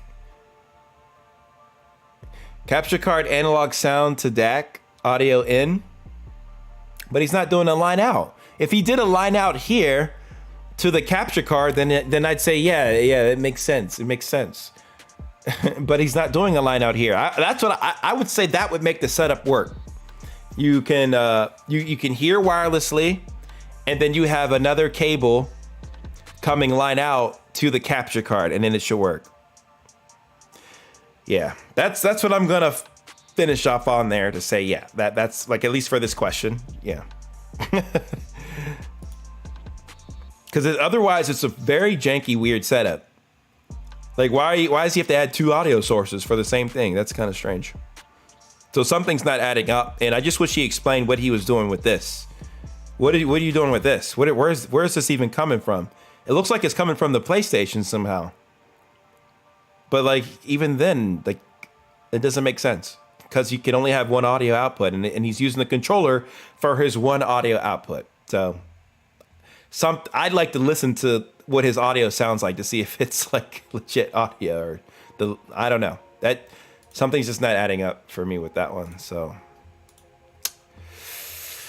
yeah, my brain kind of went splat there, I guess, for a little while.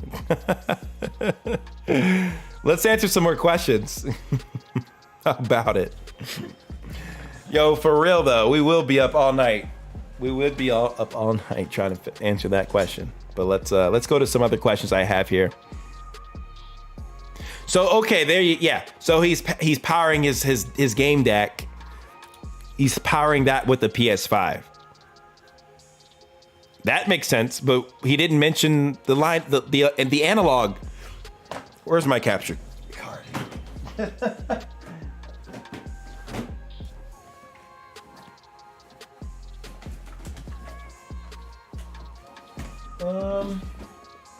Yeah, so I have my box of cards here. I have that exact capture card.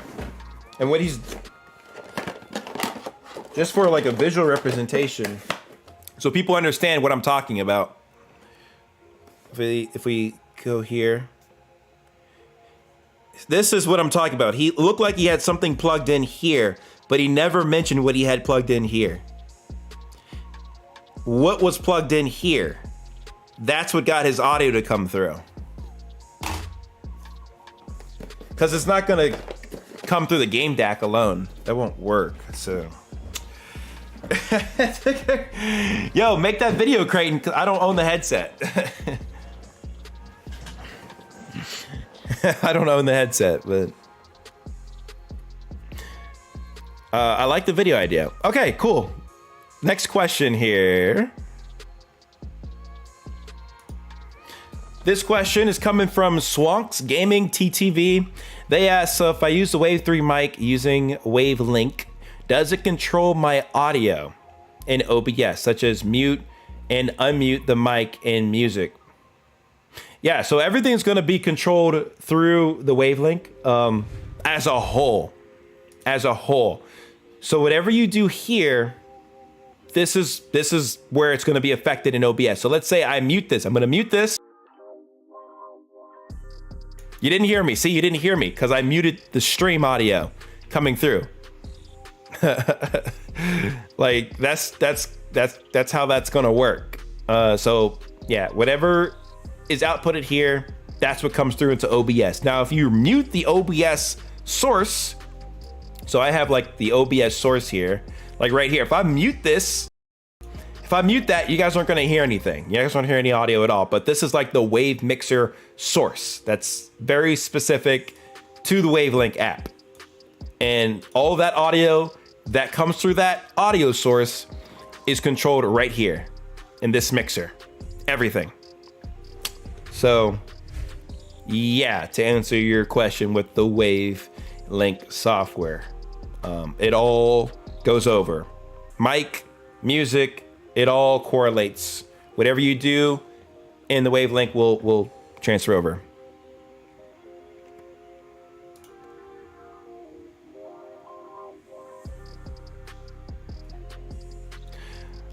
All right, we have a question here from Perlius Pogo.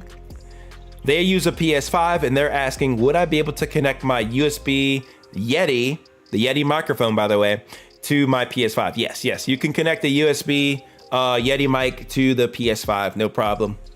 It works just like a charm. So if you stream, you can include that audio. If you do a recording, you can include that audio from the microphone as well. Just make sure you're not muted and you're good to go. You all set. Mr. Dubs, what's up with you? Welcome to the stream. Hope you're doing well. You said your vids aren't that clear. You play off PS4. Oh, what's up with your PS4 setup? If you have like the regular PS4, typically you can only, like the base model I'm talking about, you can only do up to 720p recordings, which that's kind of rough, but it shouldn't be noisy. Like, are you uploading it directly from PS4?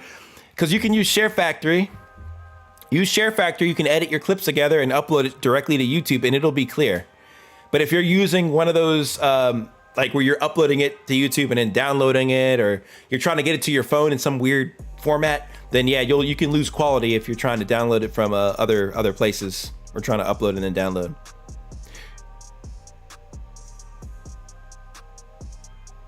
Oh, so you put it to USB and then you bring it to Final Cut?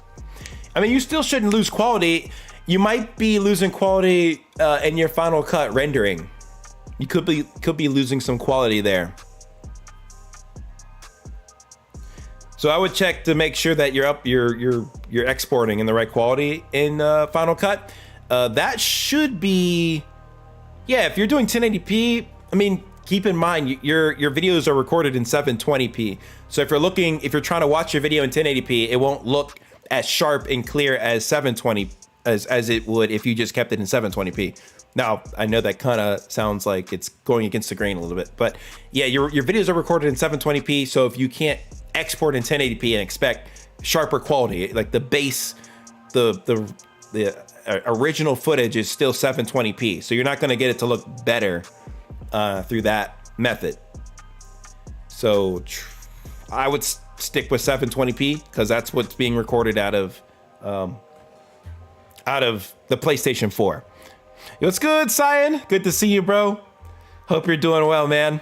Thank you for popping through to the stream. Let me know how you doing. What's up with you? How you been?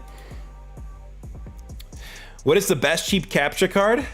Well, if we're gonna go best cheap here, there's a $10, not $10 anymore, but it's like 15 bucks. Pretty close to it. This capture card right here, it's just a HDMI video capture card. You can plug this on into your computer. It doesn't even require like heavy PC requirements, but this thing, it works well. It's almost as good as these capture cards that are more expensive. Like, you can only tell a difference if you put them up side by side. Other than that, like, most people won't notice that big of a difference. Yeah, it's not as crystal and clear and sharp as these, but it's like, it's not a huge difference. It's not a huge difference, but it's slight, but not huge.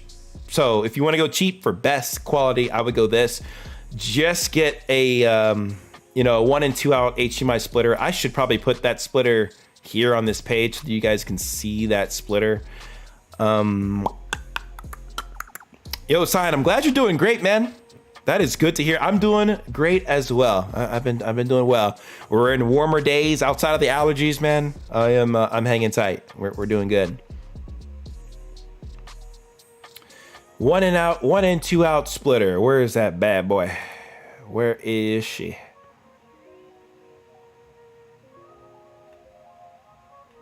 Okay, I will have to search it up. Yeah, so the thing with why you need an HDMI splitter is that you're gonna need to be able to pass the signal from the capture, well, not just from the capture card, but you're gonna need to pass the signal to your television. You're gonna need to pass the signal to your capture card. That's why you're gonna need 2 HDMI cables to go along with this.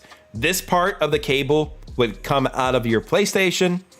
And then these 2 ends, one to the TV, the other one to the capture card, which will go into your computer. And then you'll be all set to go with this capture card setup. So it's only going to cost you like $30, $35 in total to run that kind of setup. I'd say the next best thing would be the EVGA XR1 Lite capture card. And the links to this are all in the description below, by the way. If you guys want to use those links, you don't have to, but you can if you want. But yeah, this capture card is really solid for the price as well, and it does the basics. Like you can record 1080p 60. Like there you go. Like you're good to start out with. That's great. So if you want to spend a little bit more, I would definitely go with that. That's what I would go with. And you'll be able to work with your footage right on the computer. The PS4 just like it's fine, but like I get what you mean. It's not as clear as you want it to be because it's in 720p. It's 720p. So 720p isn't that clear. And then you're trying to render your videos out in 1080p, and then you upload them, and you're like, how is this 1080p? It looks not good. That's because you recorded the initial footage in 720p. So with the capture card, you'll at least now be able to record up to 1080p 60. Even with that cheap $18 capture card, you'll be able to do 1080p 60, and the footage will already be a lot better. So hopefully that's able to help you out there, Mr. Dubs. Thank you for your question. I appreciate it.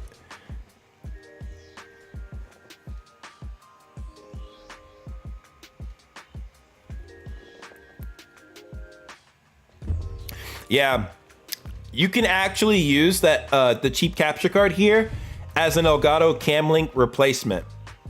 Like, I'm not even kidding. It works just as good, unless you want to do 4K. But I don't even find that like so worth it at this point to do like a 4K stream setup. Are you really? Most people don't need this. You don't need this. This is overkill. It's expensive, way overpriced right now. Oh my goodness. They got to be crazy asking for that. Don't buy this for that amount of money, guys. Don't do it. Just do yourself a favor and get yourself this if you need to like use a DSLR or a mirrorless camera setup like I'm running right here. I'm using literally this type of capture card right now for this live stream in this setup. And this is what it looks like with this camera. The magic is in the camera, honestly, more so than the HDMI USB capture card. But that's what I'm using to get this signal, this video, to the computer for the stream. I'm not even kidding. 20 bucks. Actually, I paid less for mine. It was a little bit cheaper back. You might be able to find some cheaper ones, actually, if you just type in HDMI USB capture card. But I'm pretty sure I got mine for like 18 bucks. Or 17 bucks. Maybe 15. Probably 15 bucks. But they raise the prices nowadays for everything. So, yeah, there's one here for 15 bucks. It does the exact same thing. There you go. $15. $15 makes you holla. All you got to do is search up HDMI USB capture card, and you're Gucci. You're Gucci, bro. You're Gucci. Wow, this one's 12 bucks. 12 bucks. Mr. Dubs, you better hop on this right here. 12 bucks. You just need 2 more bucks from your mom. And you can get this, $12. But you're going to need the splitter too. Unless you want to play off of your OBS preview, which I don't recommend. Don't do that. It's going to be a delay. Like, just by a little bit. Oh, heck no, Kashon. Kashon? No. Man, is that why everybody's mad? Okay, it makes sense. See, now I'm going to think about that for the thumbnail, and now I got to make a new thumbnail. Yeah, that's it's slightly delayed. It's hard to get that in like perfect real time. I'd say some improved equipment could help with that. Yeah, Photopea is good for thumbnails. I recommend Photopea. It's good.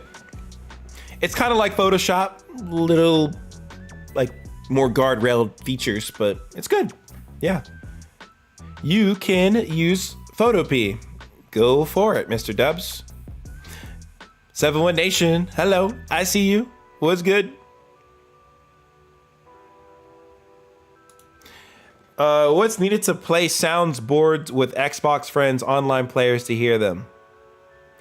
I think I get what you're saying. I think somebody earlier in the stream actually kind of asked about this a little bit. I recommended voice mod, because with voice mod you can kind of change your voices, and you can have like sound effects and stuff you can go through. That's the probably the one I found the easiest to use. And then if you want your friends to be able to hear those sounds, you would just want to play through Xbox Remote Play. And if you do that, then you'll be able to have your sounds go through for your microphone through Xbox Remote Play. Pretty pinpoint that way. That's the easiest way to do it. And voice mod's free. Ooh, what do you mean, Mr. Dubs?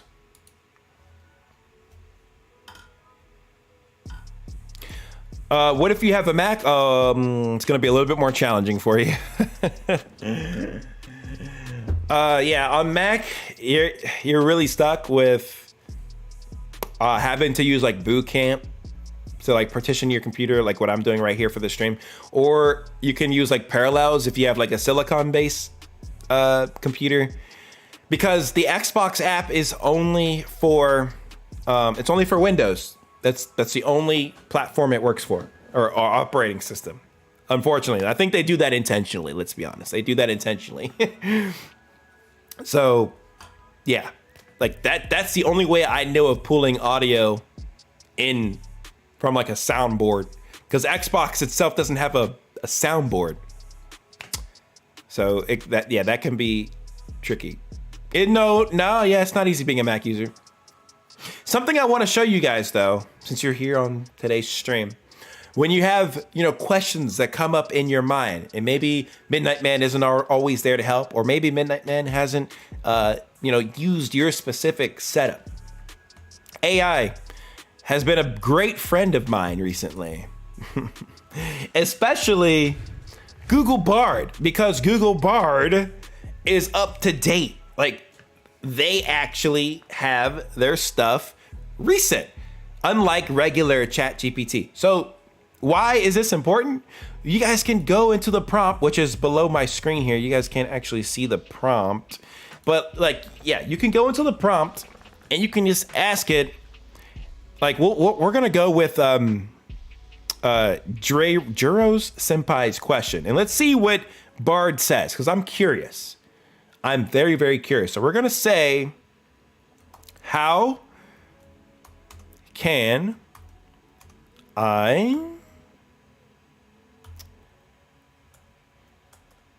use a soundboard on Xbox?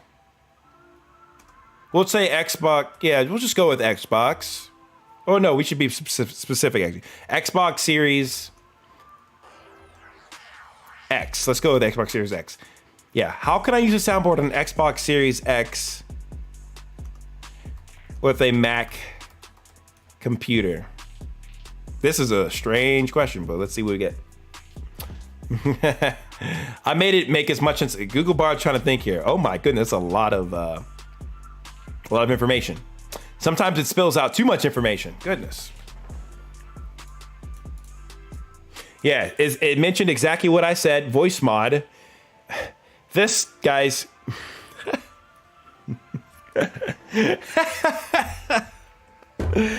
I'm about to shatter your dreams here, actually. This is why this is just a helpful companion, and you can't take this as gospel truth. Voice mod is only available on PC right now, unless I missed some news. I don't think it's available. Let's see if Bard is smarter than me right now.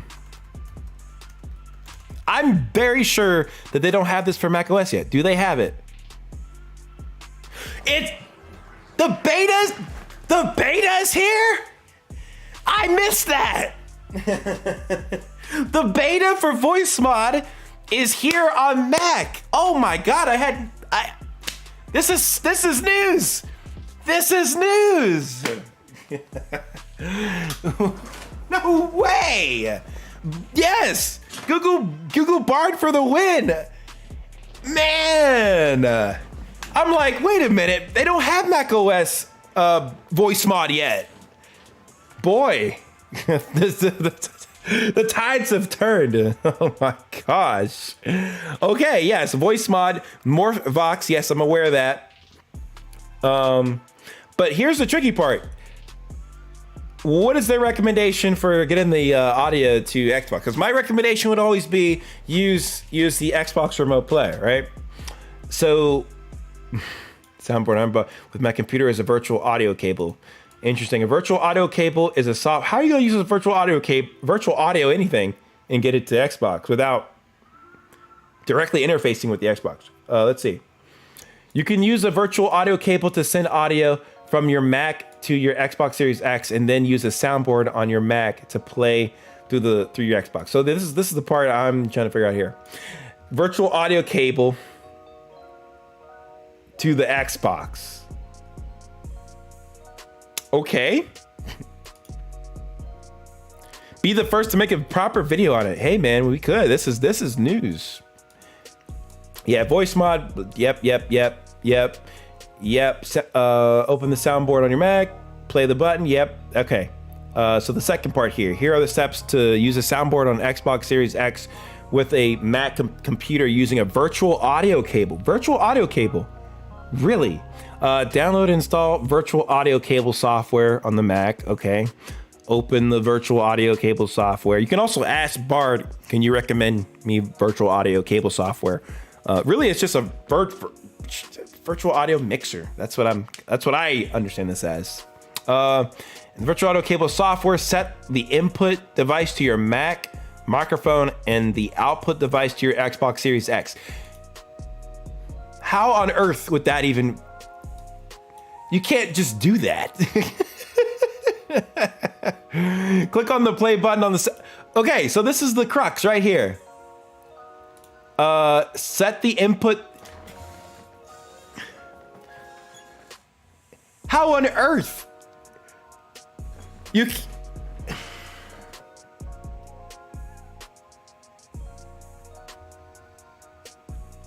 The freaking Xbox doesn't even accept my USB mic. Why would it accept a virtual audio input from a Mac? I don't think that it would. I don't think I... What? That's some bull. That's some bull. There's no way that works. There's no way what I highlighted right there works. No way. No way. No way. No freaking way, dog. Oh my God. Yeah, right. Okay. Yeah, right. Xbox will love that. Yeah, let's take in this Mac virtual audio mixer software. Yeah, let's do that. You can't even connect a USB mic. What is it talking about?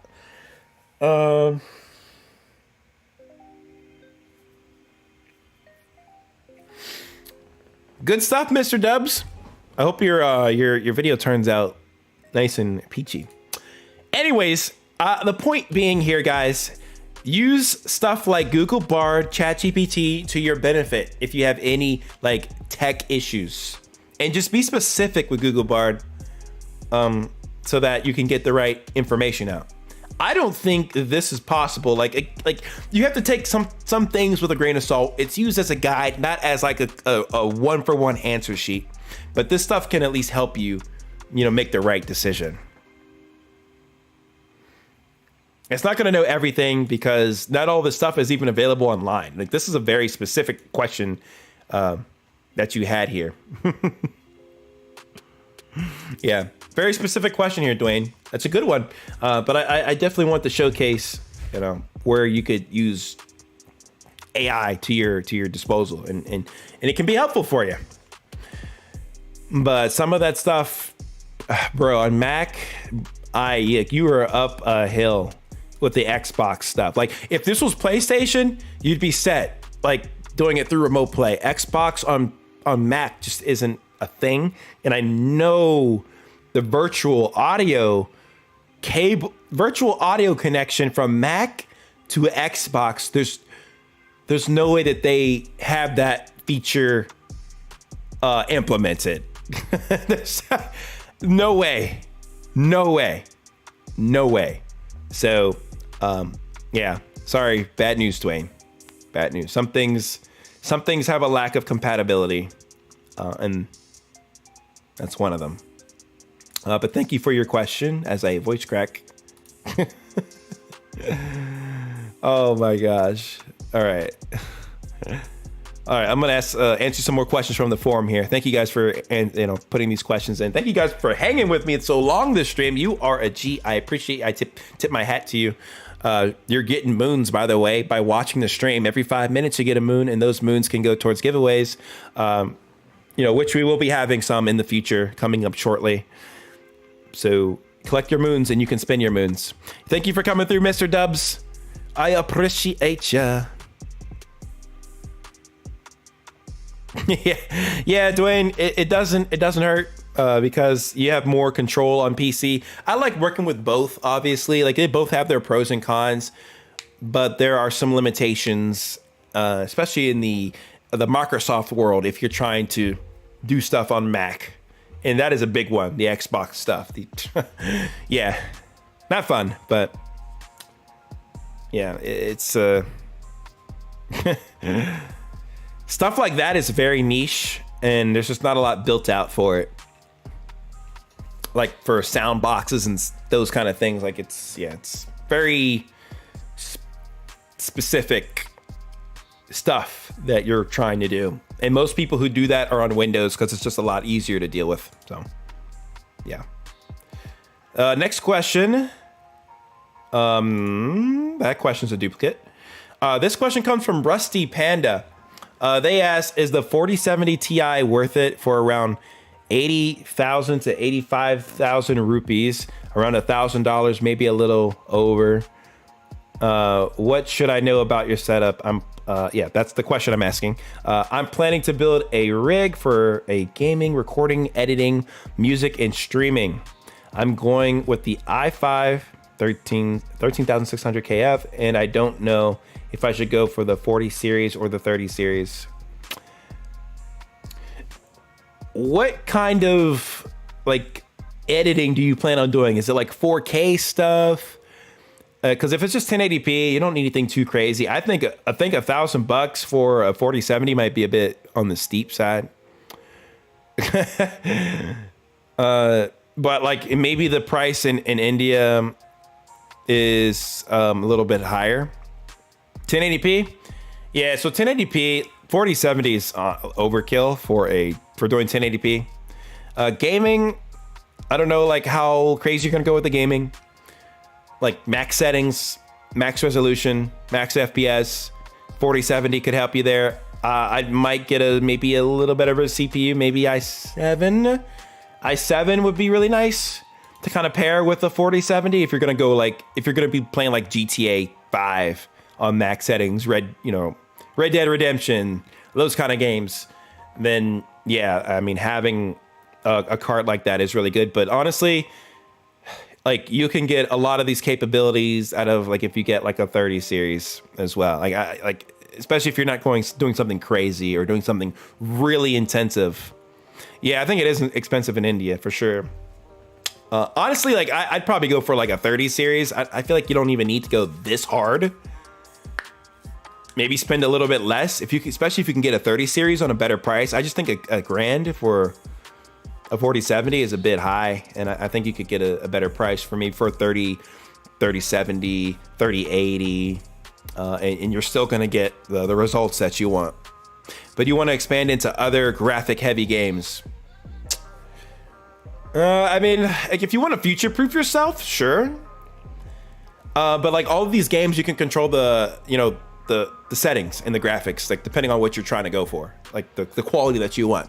So if you want to go for the higher graphically intensive games and you want to future-proof yourself, let's say for GTA 6, for example, you're excited right now for GTA 6 and you want to play that on the highest settings possible, 3070, 3080 might, at that point, probably won't get the most out of a game like GTA 6. So you can future-proof yourself a little bit by getting a 4070 if you can afford it. 3080 is just as expensive as a 4070. Okay, then you might as well go for a 40. Like, why not?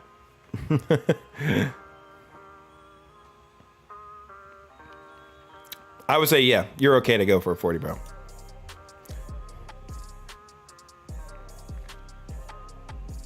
from the gaming PC realm perspective of things.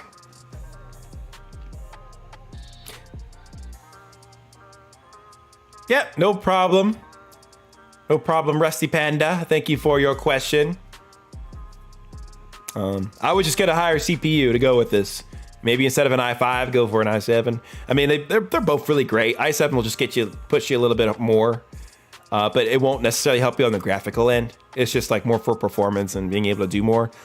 So, I mean, if the cost difference is too crazy, just stick with the i5 and just go for more graphics.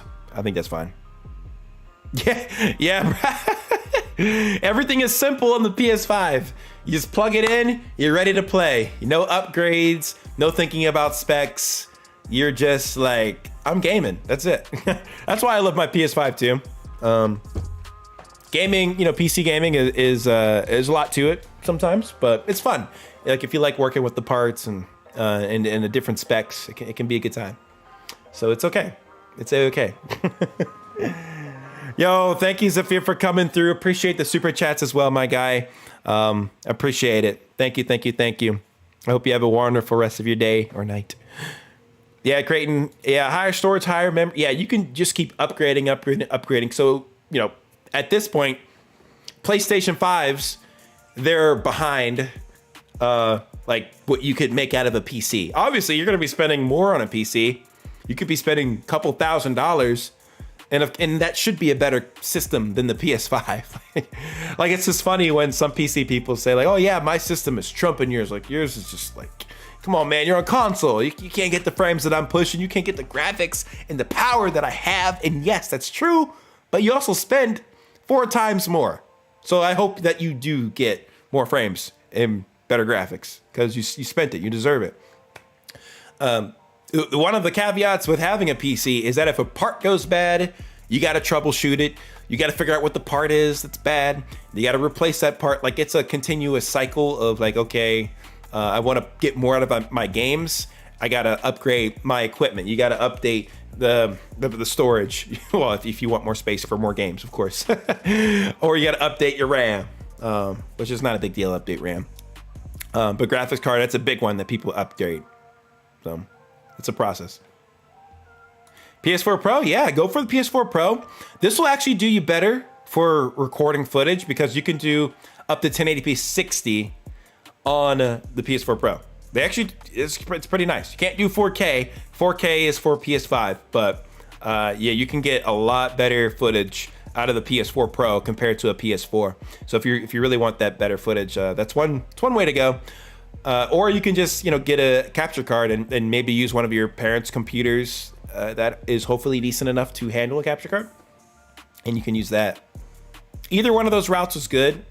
If you don't have like a decent computer, then maybe getting the PlayStation could be worth it and selling what you have now. So that way you can cut the cost down a little bit. Whatever's cost effective, that's what I would go with for you, Mr. Dubs. It just depends on what you have at your disposal. What's a good cheap mic? Let me show you some good cheap mics.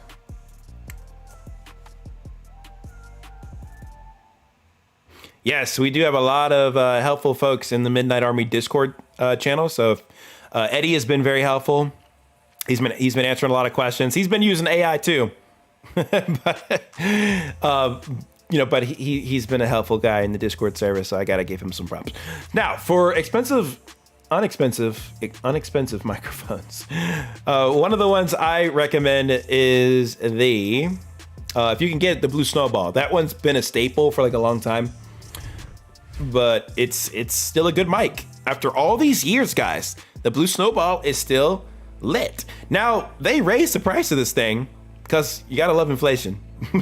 It's used to be $50. It's $70 now. But it's a great mic. It does a good job. Another mic you could get, the Samsung mic here, $53. It's pretty decent, pretty good in my book. You can't go wrong with it.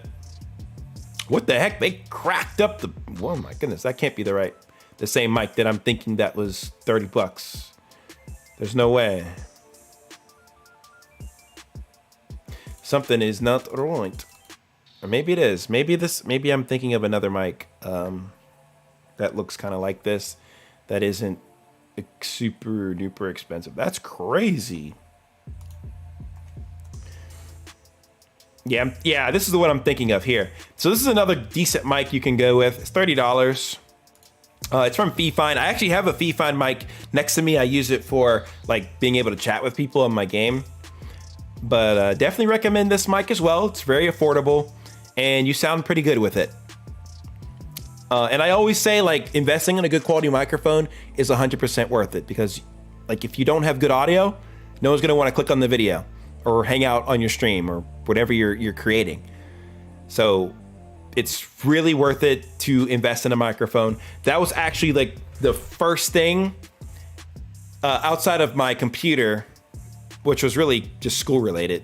But the microphone was one of the first items that I got as a gift from my grandparents for really beginning YouTube, for really jump starting it. I worked off my phone for a while, and the phone has great audio as well. But you know, it's not something that you can hook up to your computer and use through software. So yeah, having a microphone is great so that you have good quality audio and people are more willing to listen and stay for the remainder of your video if you have it set up, if you have a nice mic. So yeah. You can check out any of my microphone recommendations, link description below on my Amazon page. So you can check out the ones that are cheaper, more expensive, you know, depending on your budget range. Cause I have some mics in here that go up all the way to $1,000 that are like amazing and that are awesome. So yeah, audio is just like, it's an investment that you can, you know, make a little bit over time. But definitely should do it. Currently use the Wave 3. Oh yeah, that's what I have right here. Elgato Wave 3, it's such a good mic. You get the software with it. That's my go-to. It's my #1 mic right now. #1. Love this microphone. Love all the features that it offers. It's absolutely outstanding. Outstanding microphone.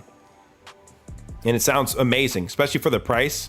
I think I got it for $150. $150 for everything. And I think you can get the Wave 1. Wave 1 is even cheaper when they have it available. So yeah, Elgato Wave is great. It's great. Made streaming on Mac so much easier. Yeah, especially with the audio, man. The audio is just annoying. Like right now, the only way that you can record your Mac audio without having to download an extra piece of software, of course, is just through the screen capture source. So with the screen capture source, you can select a window and then it'll record the audio from that window, or it can record from your desktop as well. But you have to have some sort of video active. That's what I don't like so much about that. Like Mac needs to, you know, at least for the OBS side, it needs a specific like audio application capture source like Windows has. And Mac doesn't have that right now, but I'm sure it'll come in the future. We're just awaiting. We're just awaiting.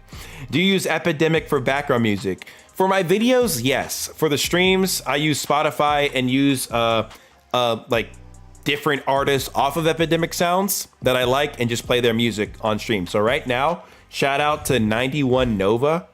Bro makes some pretty fire freaking beats. So that's who I've been listening to all stream long today. So if you like the beats, like the jams, go listen to some 91 Nova. That's who I've been jamming out to all stream today. There's some others that I also listen to. I've made a whole playlist actually, wow, 42 likes on this stream playlist that I sometimes update.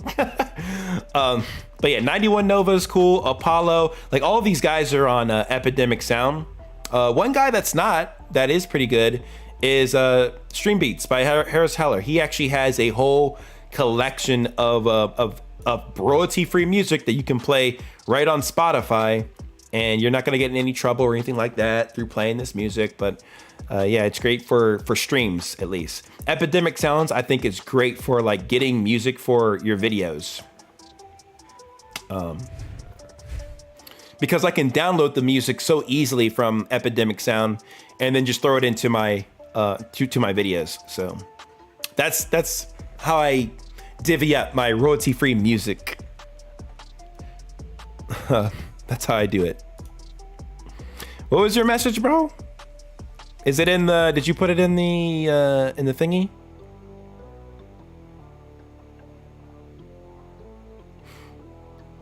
You guys can check your moons by doing exclamation point moons, by the way. I know a lot of you guys have moons, and I haven't seen a lot of you guys doing exclamation point moons, so you probably have some moons. So run that chat in the below.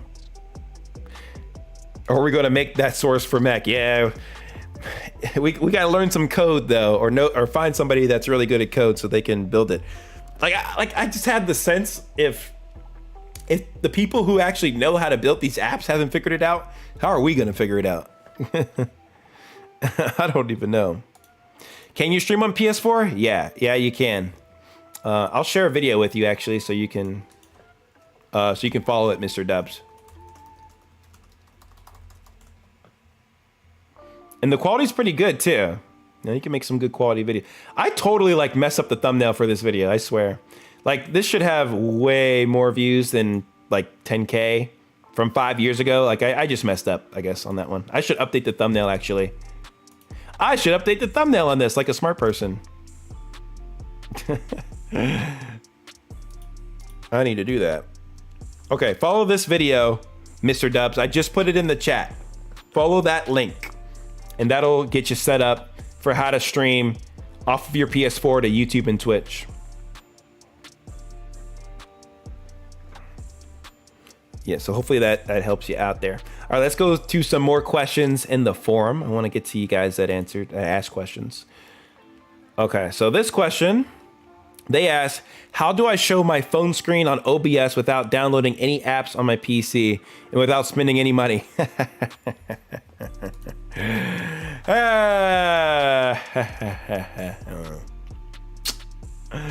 Bro, you got no money, no downloading apps. Unless you're on an iPhone and on a Mac, this will not be happening for you, bro. Because if you're on iPhone, you're on Mac, you can use the cable, plug that into the phone, plug it other into the computer, and then you can actually just load up your phone as its own source, as its own video capture source, and you'll have your phone screen on your Mac without paying any money. But I don't think it's that great because audio doesn't come through. I haven't gotten audio to come through using that method. It's always kind of wonky. Sometimes it doesn't work. Sometimes it does though. But if you're on Mac and you have an iPhone, it'll work. If you're on PC, which you say you're on PC, this won't exactly work without software of some sort. You need at least, but I had a thought come to my mind, but it only lasts like 5 minutes. So, okay, yeah, I have another idea. I have another idea for you, for the phone screen to go in OBS. What you can do is do a screen mirror cast if you're on Android. I don't know if you're on Android, you just said phone. But if you're on Android, you can do a screen mirror cast of your phone, assuming that your phone supports screen mirroring, and you can push that to the PC. I will let Bard actually spell this out for you because it'll have exact steps. I made a video on this actually 2 years ago.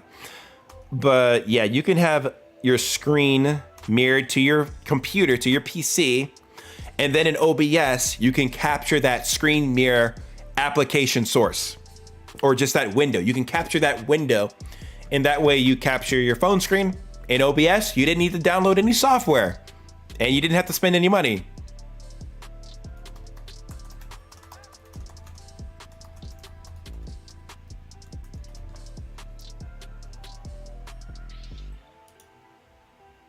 So let's see what Google Bard has to say about this.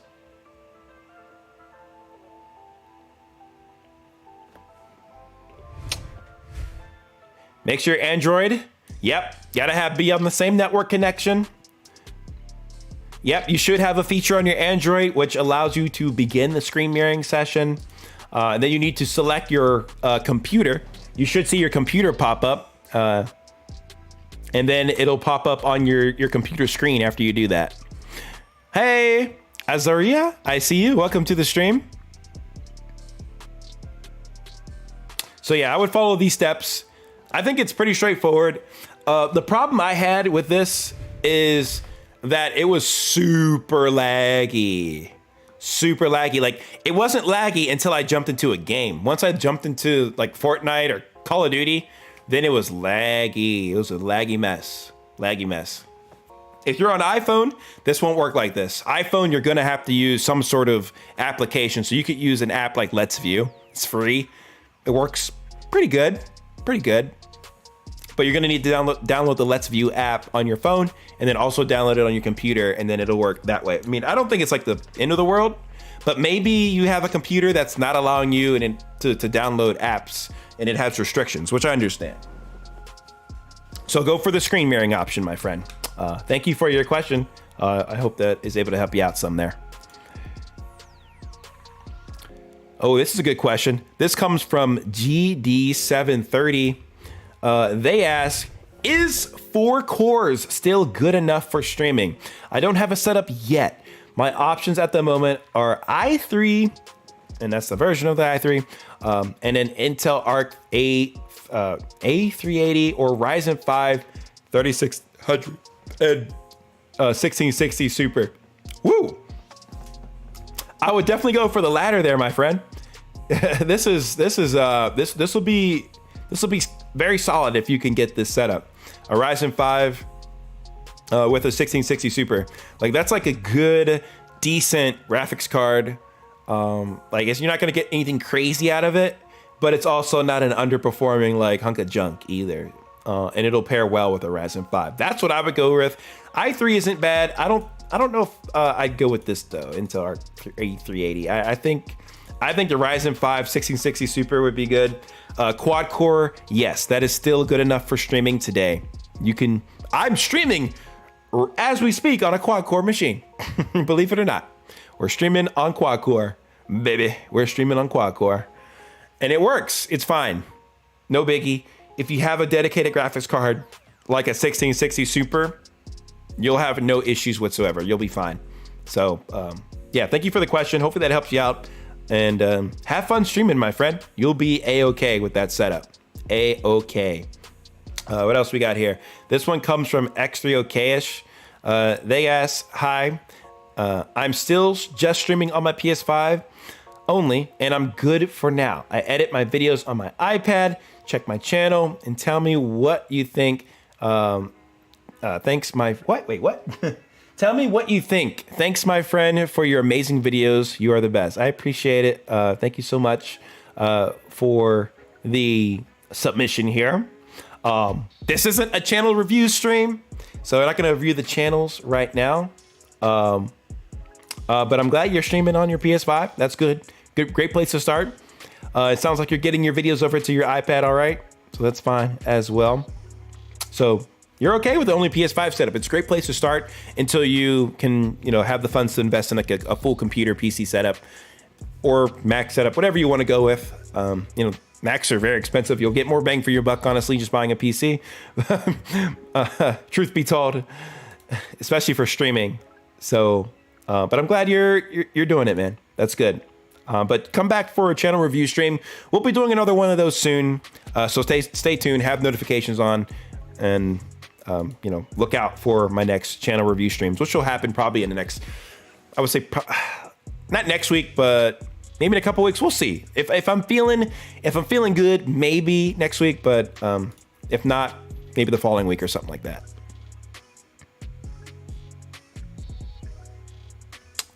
All right, what else we got here? I got you, actually okay-ish. We got you, bro. This one from Zip Epic. They asked, I want to stream the Nintendo Switch, but all caps, really? All caps, my friend. Very necessary here.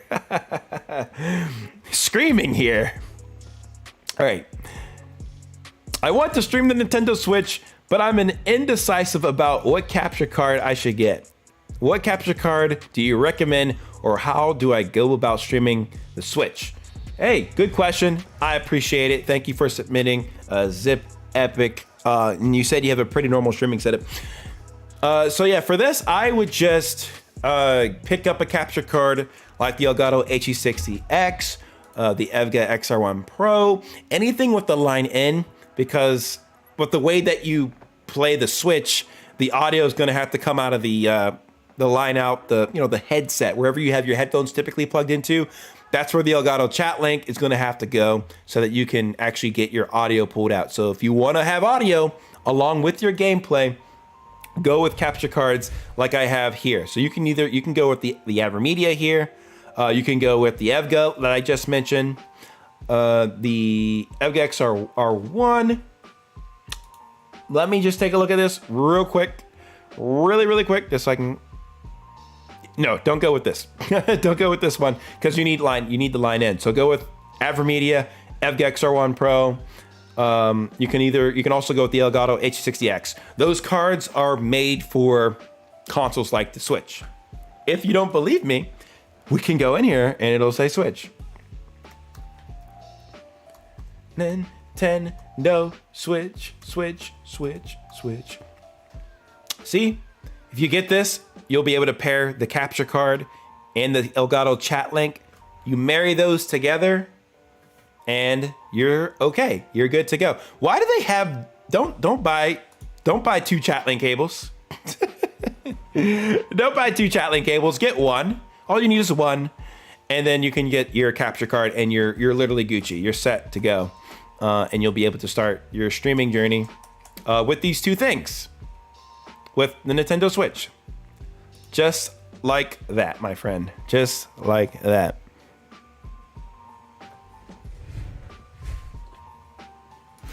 X3OK says my camera is PS5, my headset Pulse 3D, and is cool for streaming. Yeah, those are cool. A lot of people use the Pulse 3D. Pulse 3D's headset are good. I have one in my drawer. So definitely a good setup. The fact I can use my old Game Capture HD to capture the Switch. Yeah, you can. You can. But unless it's hooked up directly with the TV and you have your audio going over HDMI, you won't be able to get the audio to come through correctly. The audio's been the crux of the Switch using older capture cards. So you may have some issues there. But newer capture cards, you can get the audio and everything to come through just fine. Yo, what's good? Welcome, man. Happy you're here. Yeah, the PS5 with the PlayStation app Fire for saving short videos. Yeah, dude, that is so awesome. So freaking awesome. That's like the best feature that PS5 has added in the last year, in my opinion. Because I love the fact that I can just pull clips from my phone without having to do much work at all. Like, it's just uploaded there. I pull it to my phone. I can edit to my phone. I can send it to my computer. It's so nice. Oh, my PlayStation turned off, so that turns off. I'm powering my light with the PlayStation there.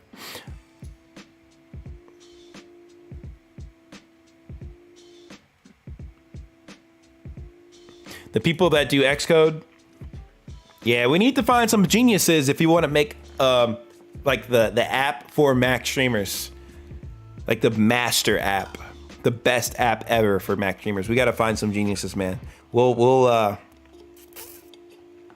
We'll hopefully figure that out one day. No promises, but you never know. We might be able to make it a reality. Streaming on PS5, did not know you can do that. I'm going to have to learn how to do that. Yeah. You can stream right off PS5. If that's what you were referring to. But yeah, you can do that. PS4 and PS5, actually. You code?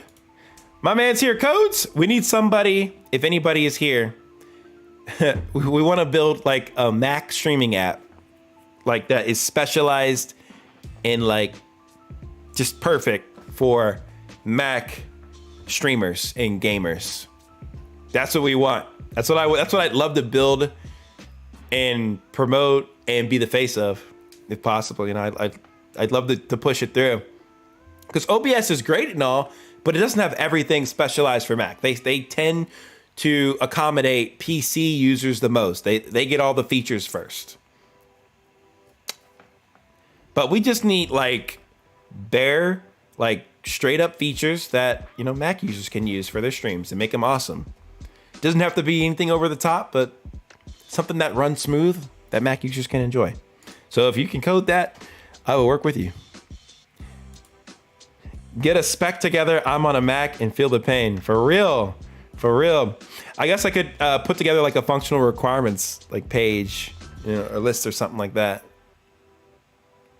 And then we can make it happen. Connect with me on Discord or wherever. We can actually catch up with it if you think you can actually maybe build a prototype or something. That'd be sick. I would sponsor monetarily. I'd also try to collect, I guess, you know how OBS they get like, I guess, donors and stuff. So I'd also probably try to do something like that if it actually becomes a reality, but we'll see. We will see one of these days. Show him the Pulse 3D. Oh, yes, BMTV. I got you, bro. I got you. I will show you the Pulse. Here they are. This is what they look like. They're a little bit bulky for my taste. I used to use these long ago for my live streams on this channel when I used to do a little bit more gaming streams. But yeah, they look like this. You can run them wirelessly. You can run them with the cable if you want. They're, you know, relatively comfortable. I can wear them for long periods of time and game with. Sound good. But this is what they look like.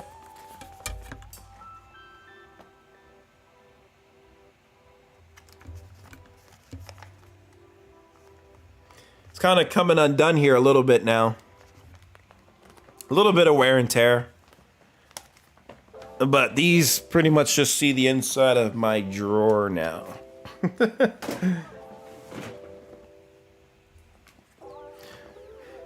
And then that is that, pretty much.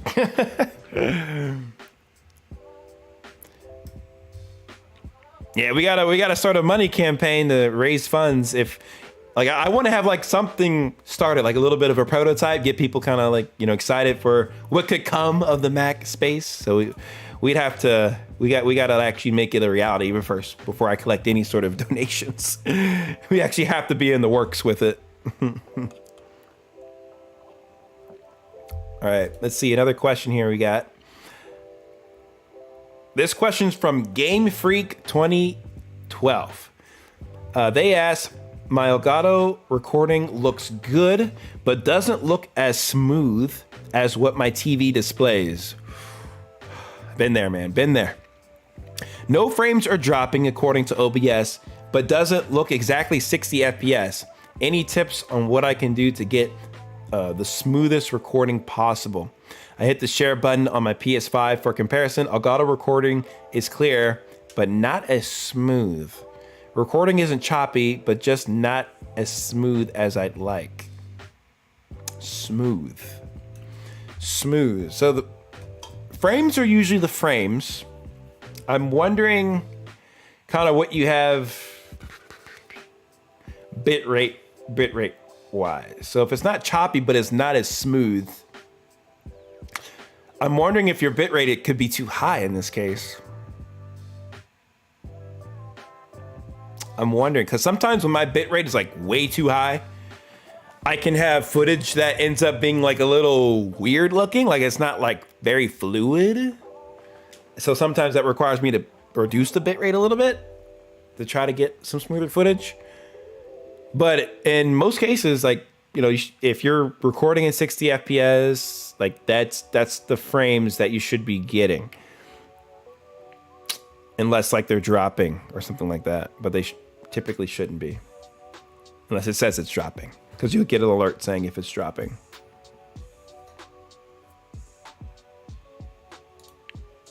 That's the thing. I don't know what bit rate I should use. A lot of videos say different numbers.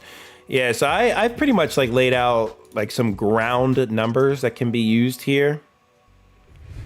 These are the ones that I recommend. So if you're doing a 1080p 60 FPS video, you can set it somewhere between 4,000 and 8,000. Like this range is pretty good right here. I know it's behind me, but yeah, that's the range that I would typically go with. You can go higher for recordings, but you know, don't go too high because then it could maybe not interact with your computer well, depending on the computer that you have. But if you have it set here, especially on the upper end, like you should still be fine. You should still be fine, and it should look good. Should look smooth.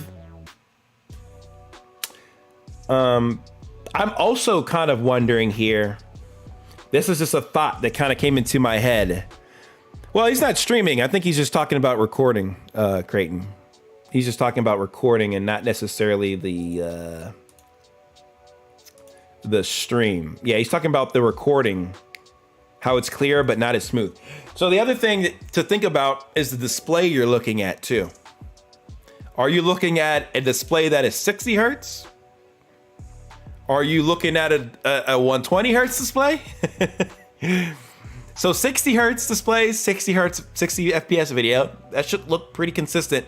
But like if you're looking at a 120 hertz display for your PS5 videos, they might look very smooth on that 120 hertz display. Maybe that's not the case, but display that you're watching your footage in can play a part too. So something to think about. But I say look at the bit rates that I just showed and try to map your stuff that way. And you should be good from like a quality standpoint. And use a graphics card if you have it. Again, X264 CPU. You're going to have to play with things a little bit, depending on your computer performance. But you should be okay. Yeah, it can make a difference if you're looking at a 30 hertz display. If you're looking at a 30 hertz display and you're trying to watch something in 60, it's not going to look the same. It's not going to look right. So display, yeah, it can play a part. It can play a part, my friend. It can play a part. It can play a part. Yo, thank you, The Righteous, for the nice comment. Said, I just want to say thank you. You have helped me with my setup in more ways than you can possibly imagine. Salute, my guy. Salute to you. Appreciate you coming through to the stream, chatting, hanging out. Thank you so much. And I'm here to help you out. We got more videos coming up in the future in the coming week here. So stay tuned for more, some more content around streaming, recording, stream tech, gaming stuff. We're here for it, my friend. We're here for it. Thank you. So if I record in 60 FPS on a 120 hertz monitor, would that make it look better? Well, you don't have to record 60 FPS on the 120 hertz monitor. It's about recording the quality that you want to record in, and it's seeing it on a consistent display. So like if you look at 120 hertz on a 60, it may not look so smooth compared to like if you're watching a 60 hertz video on like a 120 hertz display. It may look a little bit smoother. That's just because of the way how the frames are being handled on the display. What I would do, like for the true test, upload both to YouTube, like unlisted here. Upload them both, and then on the same display, watch back the videos and see which ones look better. If you're thinking that you could improve the quality of your clips off of OBS. And you could probably do that.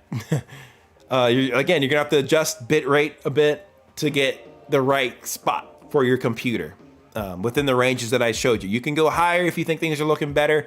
I wouldn't go crazy high, like 60,000, 80,000. Like that's where things can get kind of weird, depending on your CPU and your graphics card. But yeah, try to upload both. See what they look like. If you're still thinking OBS isn't looking, as smooth as it should, try to tweak the settings. And with OBS, there's a lot you can do with it. you can really try to adjust the settings a lot. I shared my settings earlier in the stream, but there's a lot more you can even do with it outside of just advanced settings. So you're really gonna have to play with it and do a lot of test recordings to see what looks the best for your computer, because it's gonna vary.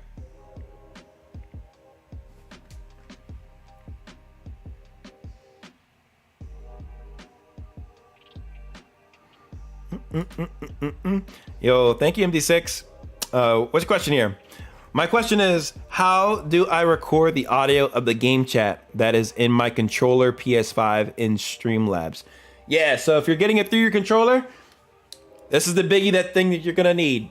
Elgato Chat Link cable. This is the Chat Link Pro cable. It's braided, really high quality. It's very good. You can see a little close up of it so you know what it looks like. But with this bad boy, you plug this end into your PlayStation controller, like that. And then this end here, see this end here? This is what you would listen to your audio out of. So this is how you would hear the controller audio, essentially.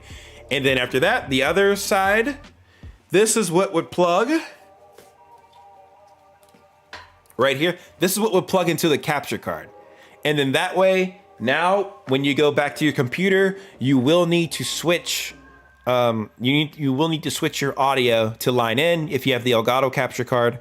If you have other capture cards like the EVGA XR1 Pro or the AverMedia Live Gamer Extreme 3, those are some of the ones I kind of prefer a little bit more over the Elgato. But the audio will automatically switch. It'll automatically switch depending on, you know, when you plug in that connection into the capture card. But once you do that, switch it either by the hardware automatically doing it with those capture cards, or the software, you know, using Elgato through the 4K utility tool. You can switch it to analog line in. Then in Streamlabs, you can load that up, and then the audio will flow through the chat link cable. So you have all your chat, all your game audio. It'll all be coming through the chat link cable, just with the chat link setup. And you'll be rolling smooth, my friend. It'll be running and rolling smooth.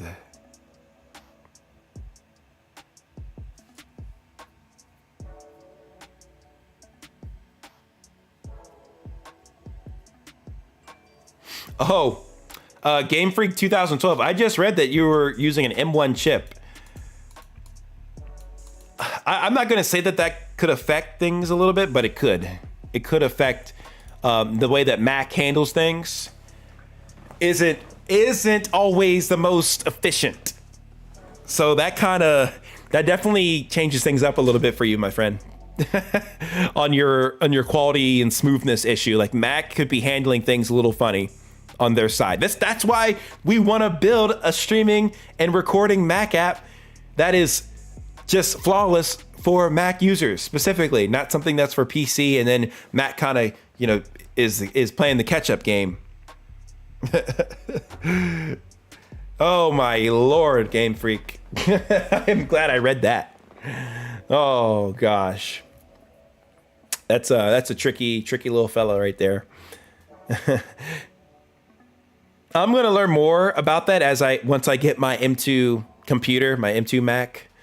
So we'll see if I'm experiencing things like that. Like, what I want to do for the video, just, I guess it's a slight spoiler, I want to have this Mac, I want to do a rigorous stream test and rigorous recording test.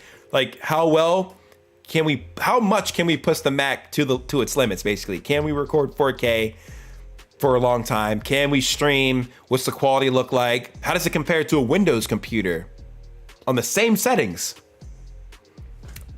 Those are the kind of things I want to test out, like, for a video, or maybe throughout a couple videos. We'll see how I divvy that up, but that's my idea.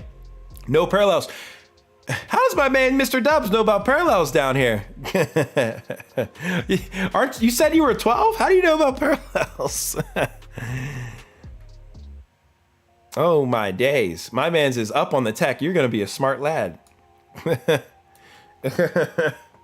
gonna be a smart lad, my friend. Smart lad. Well, okay. Parallels. Let's talk about it a little bit, just briefly. Yes, you can run Parallels on Mac. You can stream with it. I would like to test that out to see how well it actually performs. But from what I've been told from other people who are in the tech space is that, you know, Parallels, it's emulating the ARM chip, that is what the M1 chip, M2 chips are based off of. They're based off of the ARM CPU architecture. And Windows does not run as well on those emulated chips. It just doesn't run as efficiently as Intel chips or even AMD chips. So like, yeah, even though you can run Windows on your Mac, it's still not going to run as well as having similar specs on an Intel chip or AMD machine. Those are the facts. How does that actually correlate to like streaming? Probably in gaming, it affects it even heavier. But I'm wondering, like the streaming aspect, like is there a very noticeable difference? Or will you encounter some issues? That's what I want to test when I get my my M2 my Mac, because that'll really freshen the content up too. That's why I think it's totally worth it to buy this thing, just for like new content, new things I can show. Not just old equipment stuff. You know, it'll be interesting to really see what this stuff can do, because a lot of people don't put this to the test, or if they do, they don't really make any videos on it. So I'll try to be that guy. I'll try to be that guy for you guys.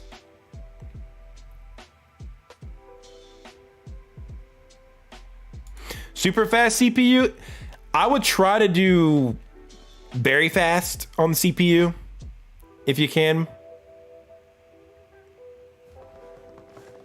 I would try to do very fast because that'll give you a little bit better quality. If you're lagging, then keep it at super fast though.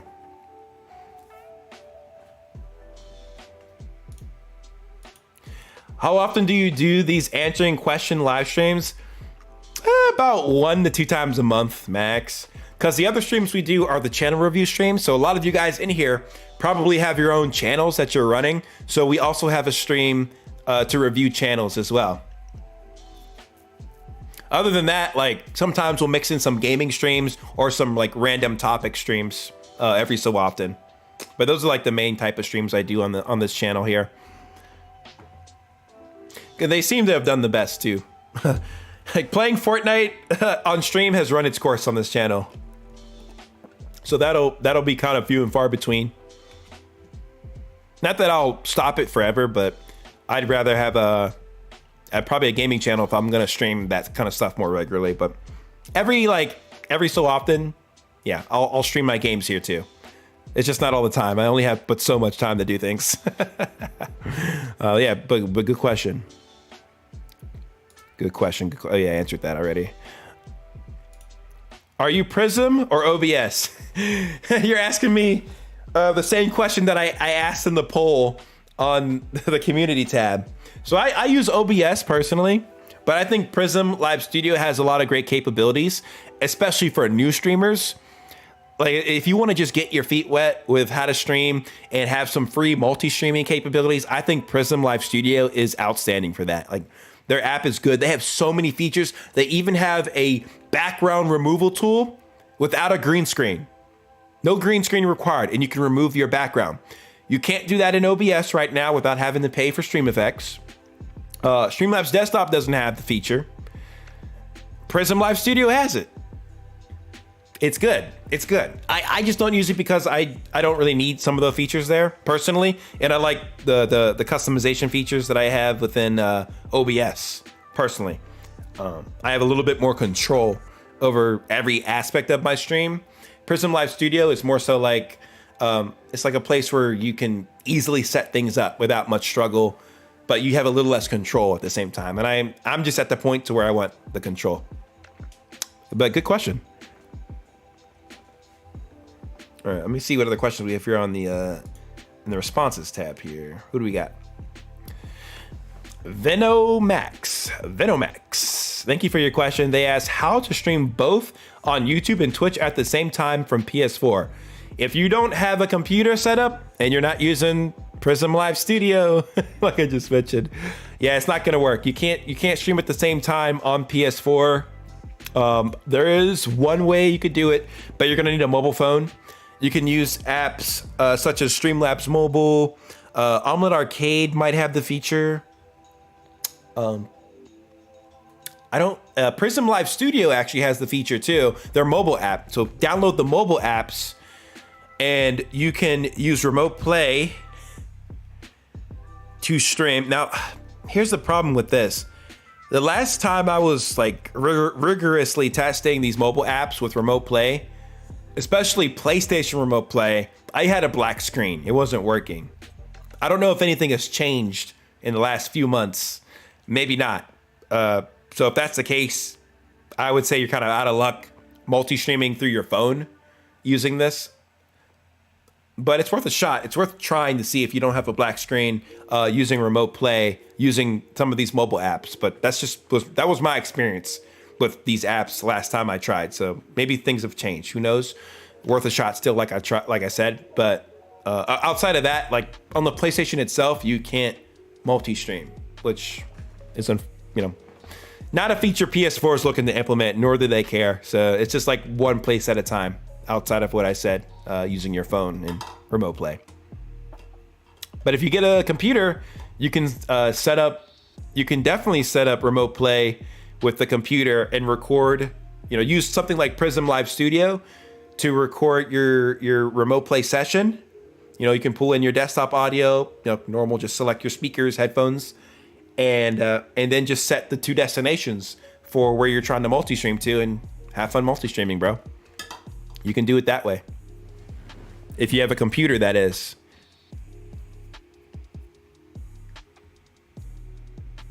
How much is a PS5? I think the market right now, what is $399 for the disc list, and for the disc it's $499. So $500 and $400 right now. USD. All right. What other question we have here? Dreo Senpai asks, have you tried Fortnite ranked yet? I have not, but I heard that the Fortnite rank system has changed and that it's different now and it's better. So maybe I'll give it a try.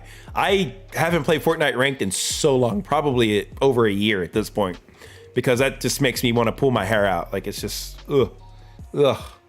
I couldn't stand Fortnite ranked anymore, man. Like I had my time with trying to grind Fortnite and be like a really good player. It's just too much to keep up with. I have too many real life things going on and too many things that are more relevant to the channel. So, but yeah, I'd like to try it again at some point. We'll see.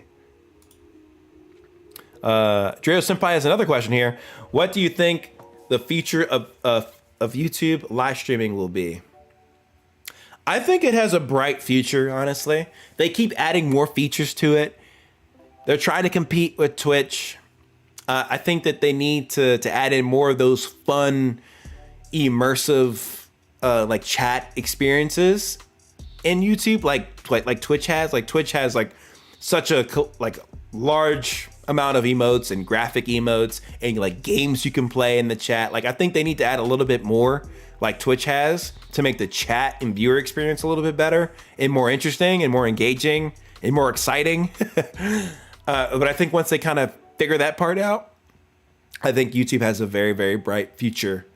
And plus, like YouTube's like that one-stop shop for everything. They might not be so.